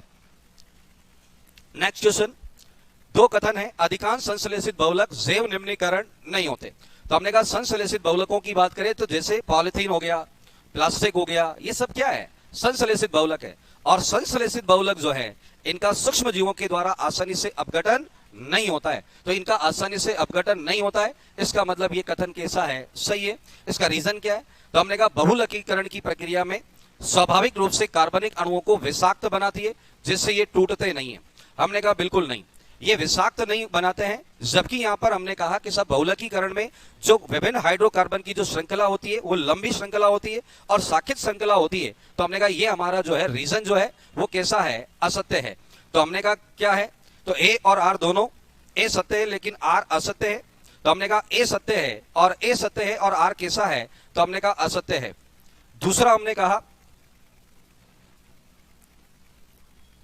ए सत्य है लेकिन आर असत्य है, पहला ऑप्शन हमारा सही है। नेक्स्ट क्वेश्चन है, निम्नलिखित पर विचार करें, क्लोरोफ्लोरोकार्बन जिसे ओजोन सहकारी पदार्थ के रूप में जाना जाता है, इसका कहां उपयोग किया जाता है। बिल्कुल सही है कि सब क्लोरोफ्लोरोकार्बन की बात करें तो क्लोरोफ्लोरोकार्बन जो है ये ओजोन गैस को नुकसान पहुंचाता है। दूसरा हमने कहा इसके कहां पर यूज किए जाते हैं, प्लास्टिक फोम के उत्पादन में किया जाता है। बिल्कुल, जो प्लास्टिक बनाई जाती है उस प्लास्टिक में छोटे छोटे छिद्र जो बनते हैं स्पंज में, वो क्लोरोफ्लोरोकार्बन के कारण वो छोटे छोटे छिद्र बनते हैं, और उन्हीं छिद्रों के कारण स्पंज जो है वो कैसा होता है, हल्का होता है, जिसमें वायु भरी होती है। पहला ऑप्शन जो है, पहला पॉइंट है सही है। क्या ट्यूबलेस टायर बनाने में इसका उत्पादन करने में किया जाता है क्या? तो ट्यूबलेस टायर बनाने में इसका यूज नहीं किया जाता। ट्यूबलेस टायर बनाने में रबर का यूज किया जाता है। तो ये ऑप्शन हमारा जो है असत्य है। कुछ इलेक्ट्रॉनिक घटकों की सफाई करने में इसका यूज किया जाता है, बिल्कुल किया जाता है। एरोसोल के डिब्बों को दबाने में भी डालने वाले एजेंट के रूप में भी इसका यूज किया जाता है। इसका मतलब हमारे कौन कौन से ऑप्शन सही है और हमें कौन से कथनों का चयन करना है? तो सही कथनों का चयन करना है। इसका मतलब 1, 3 और 4, 1, 3 और 4 कैसे कथन है? तो हमने कहा सही कथन है। कहां ऑप्शन है? तो ऑप्शन सी की बात करें तो ऑप्शन सी हमारा आंसर होगा। नेक्स्ट क्वेश्चन है, निम्नलिखित को सुमेलित कीजिए। और निम्नलिखित को सुमेलित कीजिए तो अब सबसे पहले तो बात करें कि सब मेथेन का फॉर्मूला क्या है। तो हमने कहा मेथेन का फॉर्मूले की बात करें तो पहले के सामने क्या आ जाएगा? तो मेथेन का फॉर्मूला होता है CH4। तो हमने कहा ये जो मेथेन है, इस मेथेन का फॉर्मूला क्या है भाई? कि सब CH4 है। इसी प्रकार से एथेन की बात करें तो एथेन का फॉर्मूला क्या है? C2H6 है। प्रोपेन की बात करें तो हमने कहा प्रोपेन का फॉर्मूला क्या है? तो प्रोपेन का फॉर्मूला होता है C3H8। और इसी प्रकार से अपन ब्यूटेन की बात करें तो ब्यूटेन का फॉर्मूला क्या होता है? C4H10। कहां मिल रहा है? तो हमने कहा पहले के सामने क्या आ जाएगा? तो हमने कहा पहले के सामने क्या आ जाएगा? चौथा वाला। तो पहले के सामने में चौथा एक तो यहां है और एक यहां है। इसका मतलब दो ऑप्शन अपने स्वतः ही क्या हो गए? गलत हो गए। दूसरे में एथेन की बात करें तो एथेन का फॉर्मूला क्या है? तो हमने कहा बी के सामने क्या है? तो हमने कहा बी के सामने 2 है, इसमें भी 2 है। थर्ड प्रोपेन की बात करें तो प्रोपेन के सामने 1 है। इसका मतलब सी के सामने कौन है? 1 है। तो हमारा बी ऑप्शन जो है वो सही होगा। नेक्स्ट क्वेश्चन की बात करें, निम्नलिखित कथनों पर विचार करें। टेफ्लॉन तथा डेक्रॉन बहुलक है। बिल्कुल, टेफ्लॉन और डेक्रॉन कैसे हैं? तो हमने कहा बहुलक है। फिर हमने कहा नियोप्रीन संश्लेषित रबर है। तो हमने कहा नियोप्रीन संश्लेषित रबर नहीं है। हमने कहा ये जो संश्लेषित रबर है, संश्लेषित जो रबर होता है ये आइसोप्रीन का बहुलक होता है। आइसोप्रीन। तो यहां लिखा हुआ है नियोप्रीन। तो हमने कहा नियोप्रीन का बहुलक नहीं होता, आइसोप्रीन का बहुलक होता है। इसका मतलब दूसरा जो हमारा ऑप्शन है वो गलत ऑप्शन है। पॉलीथीन एथिलीन का या एथीन का बहुलक है। तो हमने कहा पॉलीथीन किसका बहुलक है? एथीन का बहुलक है। प्राकृतिक रबर की बात करें तो हमने कहा प्राकृतिक रबर जो है ये तो हमने कहा प्राकृतिक रबर की बात करें तो प्राकृतिक रबर जो है ये क्लोरोप्रीन का बहुलक है। जी नहीं, क्लोरोप्रीन का नहीं। ये किसका बहुलक है? तो हमने कहा ये किसका बहुलक है? आइसोप्रीन का। आइसोप्रीन का बहुलक है। तो हमने कहा यहां पर निम्नलिखित कथनों पर विचार करें और सही कथन की बात करें तो हमने कहा सही कथन कौन कौन से हैं? तो हमने कहा सही कथन कौन कौन से हैं? तो कथन 1, 2 और 3 जो है वो कैसे है भैया? तो हमने कहा सही कथन जो है वो कौन कौन से कथन हमारे हुए?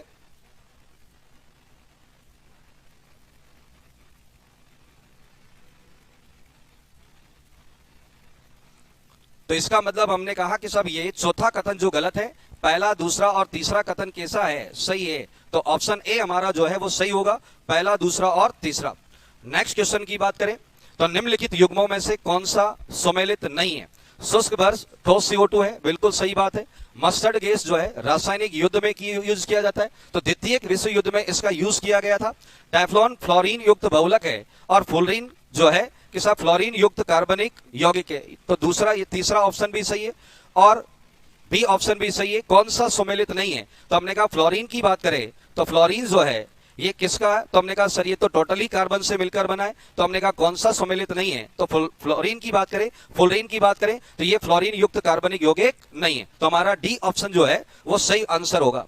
नेक्स्ट क्वेश्चन है, बकमिंस्टर फुलर है कार्बन जिसमें कार्बन 60 परमाणुओं का गुच्छ होता है जो परस्पर पंचभुज और षटभुज बनाते हैं। बिल्कुल सही बात है। फ्लोरीन का एक बहुलक है, हमने कहा नहीं है।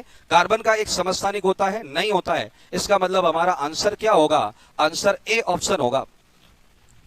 नेक्स्ट क्वेश्चन, कथन है फ्रियोन का उपयोग प्रशीतक के रूप में व्यापक रूप से किया जाता है। बिल्कुल किया जाता है। फ्रियोन अत्यधिक क्रियाशील होता है, हमने कहा नहीं, फ्रियोन अत्यधिक क्रियाशील नहीं होता है, ये अक्रियाशील है। कैसा है भाई? अक्रियाशील है। इसका मतलब हमारा जो सेकंड आर रीजन है वो कैसा है? असत्य है। ए सही है, लेकिन कारण कैसा है उसका? गलत है। तो पहला ऑप्शन जो है हमारा सही आंसर होगा। नेक्स्ट क्वेश्चन है, निम्नलिखित कथनों पर विचार करें। हीरा अपने विस्तृत सहसंयोजी बंधों के कारण कठोर होता है। बिल्कुल कठोर होता है। फुलरीन 5 और 6 सदस्य बलियों से संरचित होता है। हीरा विद्युत का सुचालक होता है, हमने कहा सुचालक नहीं होता। हीरा विद्युत का क्या होता है? कुचालक। हीरा विद्युत का क्या होता है भाई? कुचालक होता है। हीरा विद्युत का क्या होता है? कुचालक होता है, सुचालक नहीं होता है। तो पहला ऑप्शन सही है, दूसरा सही है, तीसरा वाला गलत है। ग्रेफाइट का उपयोग शुष्क स्नेह के रूप में किया जाता है। हमने कहा इनमें से कौन सा कथन सही नहीं है, तो 3 कथन सही है, 3 कथन सही है और 1 कथन कैसा है? गलत है। तो हमने कहा हीरा जो है ये विद्युत का सुचालक नहीं होता है, ग्रेफाइट विद्युत का सुचालक होता है, हीरा विद्युत का कैसा होता है? कुचालक होता है। तो हमारा आंसर क्या होगा? तो हमने कहा केवल तीसरा जो ऑप्शन है हमारा वो कैसा है भाई? तो तीसरा ऑप्शन की बात करें तो थर्ड ऑप्शन हमारा गलत है। तो इसी के साथ हमारे क्वेश्चन जो है खत्म होते हैं। मजा आया होगा आपको क्वेश्चनों में सोल्व करते हुए। एक एक क्वेश्चन को ध्यान से पढ़ें और जो भी आपको क्वेश्चन सोल्व कराए जाते हैं उनको ठीक प्रकार से देखें और समझने का प्रयास करें। धन्यवाद। नमस्कार। आपका आज 23 तारीख को रविवार जो टेस्ट की श्रृंखला है उसमें जो आज आयोजित टेस्ट है आपने उसमें 3 टॉपिक देखे होंगे। बेटा क्रिया, उपसर्ग, प्रत्यय, ये 3 प्रमुख टॉपिक आज के टेस्ट में थे। क्रिया बेटा 2 प्रकार की होती है, अकर्मक, सकर्मक। कर्म के आधार पे ज़्यादा क्वेश्चन यहाँ से आते हैं, क्या लगाना है, क्या या किसको लगाना है। फिर उपसर्ग, संस्कृत के उपसर्ग बेटा कितने उपसर्ग है? 22 प्रश्न यहाँ से ज़्यादा आता है। और प्रत्यय 2 प्रकार के होते हैं, कृत, तदित। कृत काय के पीछे जुड़ता है बेटा? क्रिया के पीछे, और क्रिया को छोड़कर जो जुड़ता है वह तदित प्रत्यय। मैं आपका ज़्यादा समय नहीं लूँगा क्योंकि आपके मन में भी जिज्ञासा है कि कितने हुए होंगे, कैसे प्रश्न हुए होंगे। तो हालांकि हिंदी बेटा सीधी भाषा है, आसान भाषा है, प्यारी भाषा है, अपनी भाषा है। पर ध्यान दीजिएगा दोस्तों, आपको सीटी में मात देगी तो हिंदी देगी, क्योंकि धोखा जो करते हैं ना वो अपने ही लोग होते हैं धोखा करने वाले। तो चालू करते हैं हम। ये बेटा ये हमारा पहला प्रश्न, ये पहला प्रश्न।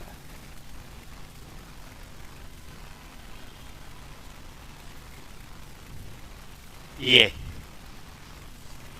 91 बिल्कुल यही है। पढ़िएगा, निम्नलिखित को सम्मिलित कीजिए। इनको क्या करना है? मेल में इत प्रत्यय जोड़ दिया, सुमेलित। अकर्मक क्रिया, अकर्मक क्रिया क्या किसको जवाब नहीं आता बेटा? तो देखो, अकर्मक क्रिया, सकर्मक क्रिया, पूर्वकालिक। तो ये तो क्या किसको है? क्या खाता है? आम खाता है। तो ये बी, इसमें क्या आ जाएगा बेटा? बी। ये कौन सी क्रिया है? सकर्मक क्रिया है। श्याम आम खाता है। अकर्मक क्रिया, उसका सिर खुजलाता है। इसमें क्या आ जाएगा बेटा? ये आ जाएगा। और इसमें पूर्वकालिक क्रिया ये बचे इसी कर, तो सम्मिलित कर दीजिए। ये में क्या आ गया बेटा? ए बी सी दे रखा है। तो पहले में क्या आ गया? बी। ये किस में आया? ये किस में आया बेटा? अकर्मक क्रिया किस में? 2 में। तो 2 का आ रहा है, यहाँ आ रहा है दूसरे में। तो यहाँ सही जवाब क्या हो जाएगा? नंबर 2, 1, 3। इसमें क्या आ रहा है बेटा? 2 आ रहा है, इसमें 1 आ रहा है, इसमें 3 आ रहा है। ये आप सभी के सही होगा बिल्कुल। मेरे लाडलो, आप अपने आप पर भरोसा है आपको, और आपसे ज़्यादा आप मजाक मानोगे, मैं मेरे से ज़्यादा आप पर भरोसा करता हूँ प्यारे लाडलो, क्योंकि मैं जानता हूँ आप कर लेंगे। ये निम्नलिखित में से नि उपसर्ग निर्मित शब्द है। बस उपसर्ग को क्या है, स्लो मोशन से पढ़ना है। नी पूछा है बेटा, तो इसमें तो नी डर निकल ही रहा है, कोई दिक्कत है ही नहीं। फिर निस्तेज, अगर इसमें से नी निकालेंगे तो क्या बचेगा बेटा? तेज। तो इसमें निस है, इसमें भी क्या है? निस है। बचा क्या बेटा? ये 2, 4 नहीं 1, 4, 1 और 4। ये पहला ऑप्शन सही है। इसमें ये भी आपके सही होगा बेटा। हिंदी स्कोरिंग करा देगी। किस वाक्य में क्रिया सकर्मक रूप में प्रयुक्त हुई है? वही क्या किसका?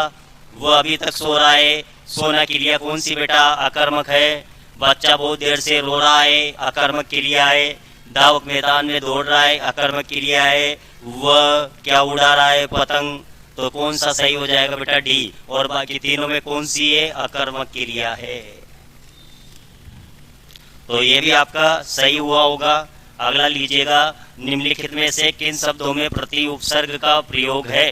प्रति का प्रयोग तो बेटा यण संधि, ये वर्ग के पहले आधा, ये प्रति, फिर इसमें प्रयोग में प्र दिख ही रहा है, प्रसार में प्र दिख ही रहा है, प्रत्यक्ष प्रतिधन अक्ष, इन दोनों में कौन सी संधि बेटा? यण प्रतिधन, एक प्रतिधन, और इसमें कौन सा है? प्रतिकार।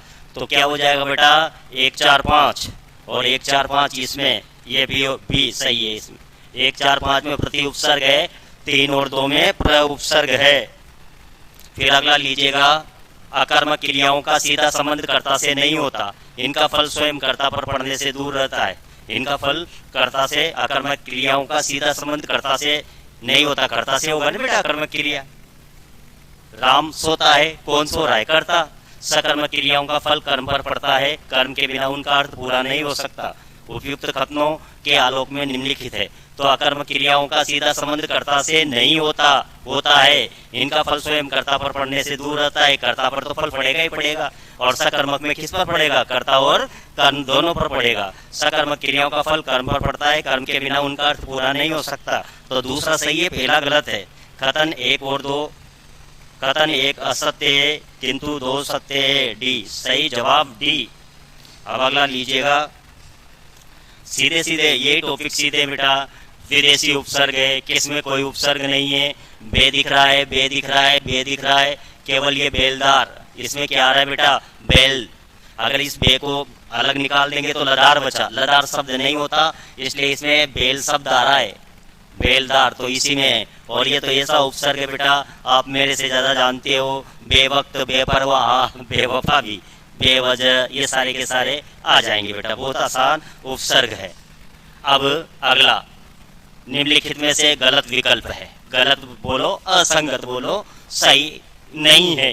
गलत क्या दे सकता है बेटा? असंगत है, सही नहीं है। आजकल ये नेगेटिव वाले ज्यादा निकलते हैं। वह चतुर निकला, वह चतुर निकला, सकर्मक क्रिया है? नहीं है बेटा। वह चतुर निकला अकर्मक है। और कौन सी अकर्मक है मेरे लाडलो? अपूर्ण अकर्मक है। फिर भी हम बाकी के ऑप्शन देख लेते हैं। वो कॉलेज से आकर सो गया, आकर पूर्वकालिक क्रिया है, 2 काम हो रहे हैं, कर जुड़ा है। उसने आम खाया, क्या खाया? आम सकर्मक है, मोर नाचता है अकर्मक है। तो पहला ही ऑप्शन, पहली बार में ही पहला ही ऑप्शन आ गया। तो आपका इसने प्रश्न ने समय बचा दिया। फिर भी बेटा पूरे ऑप्शन, पूरे विकल्प पढ़ा करो। गम प्रत्यय से निर्मित शब्द नहीं है। संगम, समदन गम, समदन अधिगम, है ना? तो समागम, तुरंगम, तुरंग, तुरमदन गम, समागम, इसमें नहीं है बेटा। समदन आगम, इसमें गम नहीं है। समागम इसमें यही है, और बाकी सब में गम प्रत्यय। फिर अगला, राधा सकर्म क्रिया वाले वाक्य का चयन कीजिए। बंदर केला खाता है, क्या खाता है? केला। बिल्कुल आसान प्रश्न था मेरे लाडलो। सांप रेंगता है, रेंगना अकर्मक है, अब मैं क्या करूं? अकर्मक है, जयपुर होकर आइए, अकर्मक है। फिर अगला, किस शब्द में ल प्रत्यय नहीं है? मंजुल, मंजुदन ल निकल जाएगा, मांसदन ल निकल जाएगा, श्यामदन अतल, अतदन ल। तो इसमें क्या है बेटा? तल है, तल। तो सही है। तो बेटा ये देखिए, पूरे 10 में से 10 पूरे सही होंगे, मुझे आशा ही नहीं, उम्मीद है। थैंक यू, मिलते हैं अगले टेस्ट में। चलिए बात करते हैं इंग्लिश की। इंग्लिश में आपके इस बार ट्रांसलेशन वाले क्वेश्चंस हैं। क्वेश्चन नंबर 101 आप देखिए। Which is the most correct English translation of the given sentence. आपको जो सेंटेंस हिंदी में दिया हुआ है उसको आपको इंग्लिश में ट्रांसलेट करना है। सबसे पहले आपको ध्यान से हिंदी वाला सेंटेंस पढ़ना है। इस सेंटेंस में क्या कहा जा रहा है? यही वह लड़का है जिसको मैंने सजा दी। ठीक है, तो आप इस क्वेश्चन को ऑप्शन से करिए, सबसे बेस्ट तरीका इसका यही है। सबसे पहले आप ऑप्शन नंबर 1 पढ़िए, this is the boy whom I punished. ठीक है, यही वह लड़का है। देखो दिस इज द बॉय का क्या मतलब है? यही वह लड़का है। फिर जो अगला सेंटेंस है, जिसको मैंने सजा दी, हुम आई पनिश्ड, तो आपकी ऑप्शन नंबर ए ही एकदम सही यहाँ पर है। आप देखो आई पनिश्ड दैट बॉय का क्या मतलब है? मैंने उस लड़के को सजा दी। तो यहाँ पे यही लड़का है वाला सेंस नहीं निकल रहा है। दैट बॉय पनिश्ड बाय मी, उस लड़के को मेरे द्वारा सजा दी गई, ये हिंदी में नहीं लिखा हुआ है। That boy who I punished, ये लड़का है जिसे मैंने सजा दी। तो दैट आपका नहीं आएगा, यहाँ पे आपके दिस आएगा। This is the boy whom I punished is the correct answer 101 में। अगला आप देखिए क्वेश्चन नंबर 102। ये आपका आर्टिकल बेस्ड क्वेश्चन है। This is pen which I lost last week. ठीक है, देखो आप एक विशेष पेन की यहाँ पे बात कर रहे हो जो आपका पिछले वीक में खो गया था। जब भी आप किसी स्पेसिफिक चीज की बात करते हो तो उसके साथ आर्टिकल हमेशा द आता है, या अंडरस्टूड है। तो यहाँ पे आएगा option number D, this is the pen which I lost last week is the correct answer. अगला देखिए, अगले में आपको डिटरमिनर करना है। The doctor says that the pneumonia patient will recover in days. ठीक है, देखो अब यहाँ पे फ्यू अफ्यू दफ्यू दिया हुआ है, आपको इन सभी का अंतर पता होना चाहिए।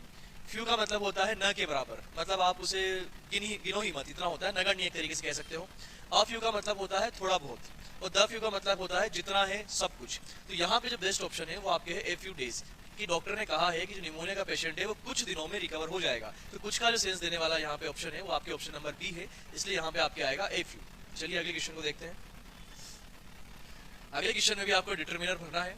ठीक है, heavy fines and jail sentence have made, आपके ब्लैंक स्पेस है, difference in preventing elephant poaching for their tusk. देखो पॉचिंग का मतलब होता है आगे शिकार करना, और टस्क का मतलब होता है जो दांत होते हैं ना हाथी के दांत, उसको टस्क कहा जाता है। तो ये कहा जा रहा है कि जो भारी जुर्माना लगाया गया है और इवन जो जेल की सजाएं दी गई है उससे भी जो हाथी का शिकार है वो बहुत कम रुका है। तो यहाँ पे आप देखो डिफरेंस है, डिफरेंस आप जानते हो कि कोई काउंटेबल चीज नहीं है, तो ये फ्यू और अ फ्यू ये तो आपके आ ही नहीं सकते। क्यों नहीं आ सकते? क्योंकि काउंटेबल के साथ आते हैं। तो यहाँ पे या तो लिटिल या लिटिल द लिटिल में से कुछ आता। और देखो चूंकि सेंटेंस ये कह रहा है कि बहुत कम फर्क पड़ा है, इसलिए आप यहाँ पे लगाइए लिटिल, कि लगभग न के बराबर चेंज पड़ा है हाथी के शिकार में, भारी जुर्मानों और जेल की सजाओं के बावजूद भी। ठीक है, तो ऑप्शन नंबर सी इसमें आपके आएगा। अगला क्वेश्चन देखते हैं, क्वेश्चन नंबर 105। इसमें भी आपको डिटरमिनर वाला सेंटेंस देखना है, कौन सा सेंटेंस आपकी करेक्ट है। 4 सेंटेंस आपको दिए गए हैं, देखते हैं वन बाय वन सभी को। Each student bot his book. ठीक है, देखो ईच है, डिस्ट्रीब्यूटिव प्रोनाउन आपका है, उसके साथ अगर ईच ऑफ द आता तो ऑफ द आने के केस में आप स्टूडेंट्स लगाते, लेकिन अगर केवल ईच अकेला आया है तो इसके साथ सिंगुलर नाउन और सिंगुलर ही वर्ब इसके साथ आती है। तो ईच स्टूडेंट है जो कि एकदम ठीक है। ब्रॉड भी ठीक है, जो प्रोनाउन है वो भी आपकी सिंगुलर वाला ही यहाँ पे लगाया हुआ है। यहाँ पे हिज भी आ सकता है या फिर यहाँ पे हर भी आ सकता है, दोनों ही चीजें यहाँ पे सही है। तो दोनों ही चीजें सही होने की वजह से यहाँ पे हिज लगाया हुआ है, तो हिज भी आपकी सही है। तो ऑप्शन नंबर ए आपके करेक्ट है। बाकी 3 ऑप्शन देखते हैं, इनमें क्या गलतियां हैं। दे हैव मच एप्पल्स, आप जानते हो एप्पल काउंटेबल है और मच जो है वो काउंटेबल चीजों के साथ नहीं आता है, तो ऑप्शन नंबर बी आपकी इस वजह से गलत है। I do not have a informations, आप देखिए इन्फॉर्मेशंस पहली बात तो इसका प्लूरल नहीं बनता है, और दूसरी बात आर्टिकल हमेशा, आर्टिकल ए और एन हमेशा सिंगुलर काउंटेबल नाउन के साथ आते हैं, तो आर्टिकल भी गलत है और इन्फॉर्मेशंस भी गलत है। तो ऑप्शन नंबर सी भी आपके गलत है। इसके बाद देखिए there is several money in his account, तो मनी आप जानते हो मनी अनकाउंटेबल है। ठीक है, रुपया नोट जो होता है वो काउंटेबल होता है, मनी अनकाउंटेबल होता है। और जो सेवरल है, सेवरल हमेशा आता है प्लूरल काउंटेबल के साथ। कोई चीज अगर प्लूरल है और काउंटेबल है तो वहां पे आप सेवरल का यूज कर सकते हो। चूंकि मनी अनकाउंटेबल है इसलिए यहाँ पे आप सेवरल का यूज नहीं कर सकते, इसलिए ऑप्शन नंबर डी भी आपकी गलत है। सही आंसर हमें पहले मिल चुका था, लेकिन फिर भी हमने देखे बाकी ऑप्शंस क्यों गलत है। अगला आप देखिए मैच द फॉलोइंग का है, यहाँ पे आपको आर्टिकल मैच करने हैं। ठीक है, करते हैं इसको। Harry Newman who was killed yesterday, देखो एक स्पेसिफिक आदमी की बात हो रही है, तो जब भी कोई स्पेसिफिक बात होती है तो आप हमेशा द लगाया करो। अब द 2 ऑप्शन में है, 2 और 3, तो ए में आपकी 2 भी आ सकता है, 3 भी आ सकता है। तो ए में 2 वाला ये है, 3 वाला ये है, दोनों को देखते हैं हम। श्रीलंका इज, अब देखिए आइलैंड है, आइलैंड में जो प्रोनाउंसिएशन होती है आ से शुरू हो रही है, इसलिए यहाँ पे एन आएगा। आपको पता है एन कहाँ आता है, जब भी आपकी जो प्रोनाउंसिएशन है वो किसी स्वर से, वाउल से शुरू हो। तो यहाँ पे आइलैंड के साथ आपके एन आना चाहिए, तो वो बी में आना चाहिए 4 नंबर का। बी में 4 यही है, आपको आंसर तो वैसे ही मिल चुका है, फिर भी बाकी ऑप्शन देखते हैं। My mother teachers in A college, तो ऑप्शन नंबर सी में बना आएगा, ए कॉलेज है। जनवरी is the first month of the year, देखिए यहाँ पे एक बात ध्यान में रखना, जब भी फर्स्ट वगैरह लिखा होता है तो इसके साथ हमेशा आपको द लगाना है, द फर्स्ट होता है। आप जानते हो जैसे सुपरलेटिव डिग्री है, सुपरलेटिव डिग्री के साथ भी द आता है, फर्स्ट है, फर्स्ट के साथ भी आपके द आता है, तो यहाँ पे भी आपके द आएगा। तो डी में 3 भी है, सी में 1 भी है, तो 106 में ऑप्शन नंबर ए आपके सही आंसर है। अगला है 107, ये भी आपके आर्टिकल वाला क्वेश्चन है। अब यहाँ पे आप देखिए दिस इज, इसके बाद बेस्ट, बेस्ट क्या है, सुपरलेटिव डिग्री है। और अभी जस्ट मैंने आपको बताया कि सुपरलेटिव डिग्री के साथ भी कौन सा आर्टिकल आता है, सुपरलेटिव डिग्री के साथ भी द आर्टिकल आता है। यहाँ पे हमने डिस्कस किया था इसे, तो यहाँ पर भी आपको बिना सोचे आपको द लगा देना है। This is the best book of elementary physics. ठीक है, तो 107 में ऑप्शन नंबर सी आपकी सही होगा। 108 को देखते हैं, ये आपके ट्रांसलेशन वाला क्वेश्चन है। वह गरीब है परंतु ईमानदार है, चारों ऑप्शन आप पढ़ के देखिए कौन सा सही लगता है हमें। He is poor but he is honest, ठीक है। He was poor but he was honest, अब देखिए यहाँ पे वॉज आ गया, वॉज क्या है, पास्ट का सेंटेंस है, जबकि हिंदी में जो सेंटेंस है वो आपकी प्रेजेंट में लिखा हुआ है, इसलिए ऑप्शन नंबर भी आपके नहीं हो सकता। यही गलती आपके ऑप्शन नंबर सी में है, यहाँ पर भी वॉज है, वॉज यहाँ पे नहीं आ सकता। He is honest but he is poor, वह गरीब है, अब यहाँ पे क्या कह रहा है, वह ईमानदार है लेकिन वह गरीब है। सेंटेंस क्या है, सेंटेंस है वह गरीब है परंतु ईमानदार है, तो आपको गरीब वाली बात पहले लिखनी है, तो he is poor but he is honest आपके सही होगा, ऑप्शन नंबर ए। 109 को आप देखिए, इसमें आपको क्या करना है, choose the most appropriate option to complete the following sentence. आपको 4 ऑप्शन दिए हुए हैं, आपको चारों ऑप्शन को यहाँ पे भर के देखना है कौन सा सेंटेंस को सही बनाता है। Could you lend me books. आप देखिए पहली बात तो ये है कि जो बुक्स है ये काउंटेबल चीज है, काउंटेबल चीज है तो इसके साथ आप क्या नहीं लगा सकते, इसके साथ आप मच नहीं लगा सकते, इसके साथ आप लिटिल नहीं लगा सकते, आप इसके साथ सम लगा सकते हो और आप इसके साथ अ फ्यू लगा सकते हो, दोनों ही यहाँ पे सही होगा। तो अगर फर्स्ट वाला हम देखें तो फर्स्ट वाले में आपके ए फ्यू भी आ सकता है और सम भी आ सकता है। आगे बढ़ते हैं। और sure you can borrow as books as you would. अब देखिए यहाँ पे जो है, यहाँ पे केवल और केवल आप मेनी ही लगा सकते हो। मेनी के अलावा अगर आप यहाँ पे फ्यू लगाओगे तो क्या मतलब निकलेगा, oh sure you can borrow as few books as you want, कि आप बहुत कम किताबें लो। आपको पता है फ्यू का मतलब क्या होता है, न के बराबर। तो न के बराबर की बात ही यहाँ पे नहीं हो रही है, यहाँ पे बात हो रही है कि आप मुझे कुछ किताबें उधार दे सकते हो। तो सामने वाला कह रहा है कि बिल्कुल आप जितनी चाहो उतनी किताबें ले सकते हो। तो यहाँ पे मेनी ही सही आंसर होगा। तो ऑप्शन नंबर सी 109 में आपके आएगा। अब देखते हैं 110 ये जो क्वेश्चन है, choose the most appropriate option to fill in the blanks and complete the sentence. Fill in the blank वाला क्वेश्चन है और आपसे आर्टिकल ही भरवाया जा रहा है यहाँ पे। आई ऑलवेज टेक, ठीक है, उसके बाद fill in the blank book with me while travelling but in my last trip I forgot to take book I was reading. अब देखिए पहली बात तो ये है कि ऑप्शन नंबर क्या जो ब्लैंक स्पेस 2 वाली है, यहाँ पे आपको पता है कि एक विशेष किताब की बात हो रही, तो यहाँ पर तो आपके द ही आएगा। द के अलावा कोई और चीज यहाँ पे आपके आ नहीं सकती। द कहाँ पर है, द यहाँ पर है और द यहाँ पर है। अब देखिए बुक है, बुक आपकी काउंटेबल नाउन है, काउंटेबल नाउन और एक किताब की बात हो रही है, इसलिए आपको आर्टिकल लगाना पड़ेगा और आर्टिकल आपको ए और एन में से कुछ लगाना है। अब आप जानते हैं बुक की प्रोनाउंसिएशन ब से शुरू हो रही है, ब से शुरू हो रही है, इसलिए एन तो यहाँ पे आ ही नहीं सकता, एन हमारे ऑप्शन में भी नहीं है। तो आपको यहाँ पे क्या लगाना पड़ेगा, आपको ए यहाँ पे लगाना पड़ेगा। आप जानते हो बुक के साथ ए आता है, तो करेक्ट आंसर आपका बनेगा option number C, I always take a book with me while travelling but in my last trip I forgot to pick the book that I was reading. ठीक है, यहाँ पे आपके सभी क्वेश्चन खत्म होते हैं। Thank you so much. तो अब हम देखेंगे हमारा आखिरी सेक्शन कंप्यूटर का, कंप्यूटर के क्वेश्चंस के सॉल्यूशन की, कंप्यूटर किस तरह के क्वेश्चंस आए थे और उनके क्या सॉल्यूशंस है। तो ये बात करते हैं पहले क्वेश्चन की, निम्नलिखित में से कौन सा 1024 टेराबाइट के बराबर है। तो पहले देख लेते हैं कि हमारे जो स्टोरेज है ये उसका एक फॉर्म है टीबी यानी कि टेराबाइट, यानी कि स्टोरेज की जो फॉर्म्स होती है, किस फॉर्म में हमारा डेटा जो है वो स्टोर होता है, क्या उनके साइजेस होते हैं, उसको रिलेटेड ये क्वेश्चन है। तो पहले बात कर लेते हैं बेसिकली उनकी साइज क्या क्या होती है। सबसे पहले आता है आपका निबल, निबल के बाद आता है आपका बाइट्स, फिर आता है आपका किलोबाइट्स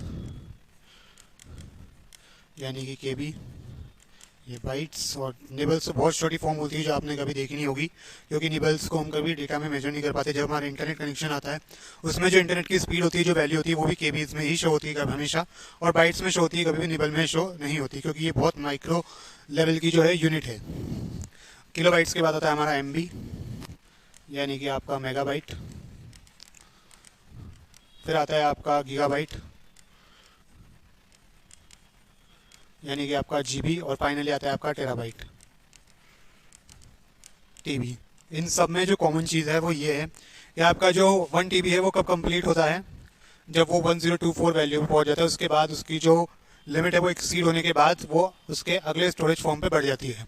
और 1 TB तक कब पहुंचती है हमारी स्टोरेज, जब वो 1024 की स्टोरेज लिमिट क्रॉस कर लेती है, तो वो फाइल हो जाती है 1 TB के साइज़ की।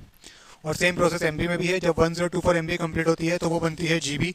किलोबाइट्स में भी सेम प्रोसेस चलती है और बाइट्स में भी सेम ही चलती है। तो बात करते हैं निम्न में से कौन, तो अब बात कर लेते हैं कि निम्न में से कौन सा 1024 टेराबाइट के बराबर है, यानी कि इक्वल कौन सा है। तो हमारा 1 EB जो है एक्साबाइट वो टेराबाइट के बाद में आता है, योगाबाइट भी बाद में आता है, और जीबी जैसे कि हमने अभी बात करी कि हमारा जो गीगाबाइट है वो आता है 1024 टेराबाइट्स के पहले, यानी कि जैसे ही 1024 GB हमारी कंप्लीट होती है वैसे ही हमारी जो फाइल है वो 1 TB के अक्रॉस हो जाती है, या हम कहें कि 1 TB के बराबर पहुंच जाती है। तो हमारा सही आंसर जो होगा वो होगा सी।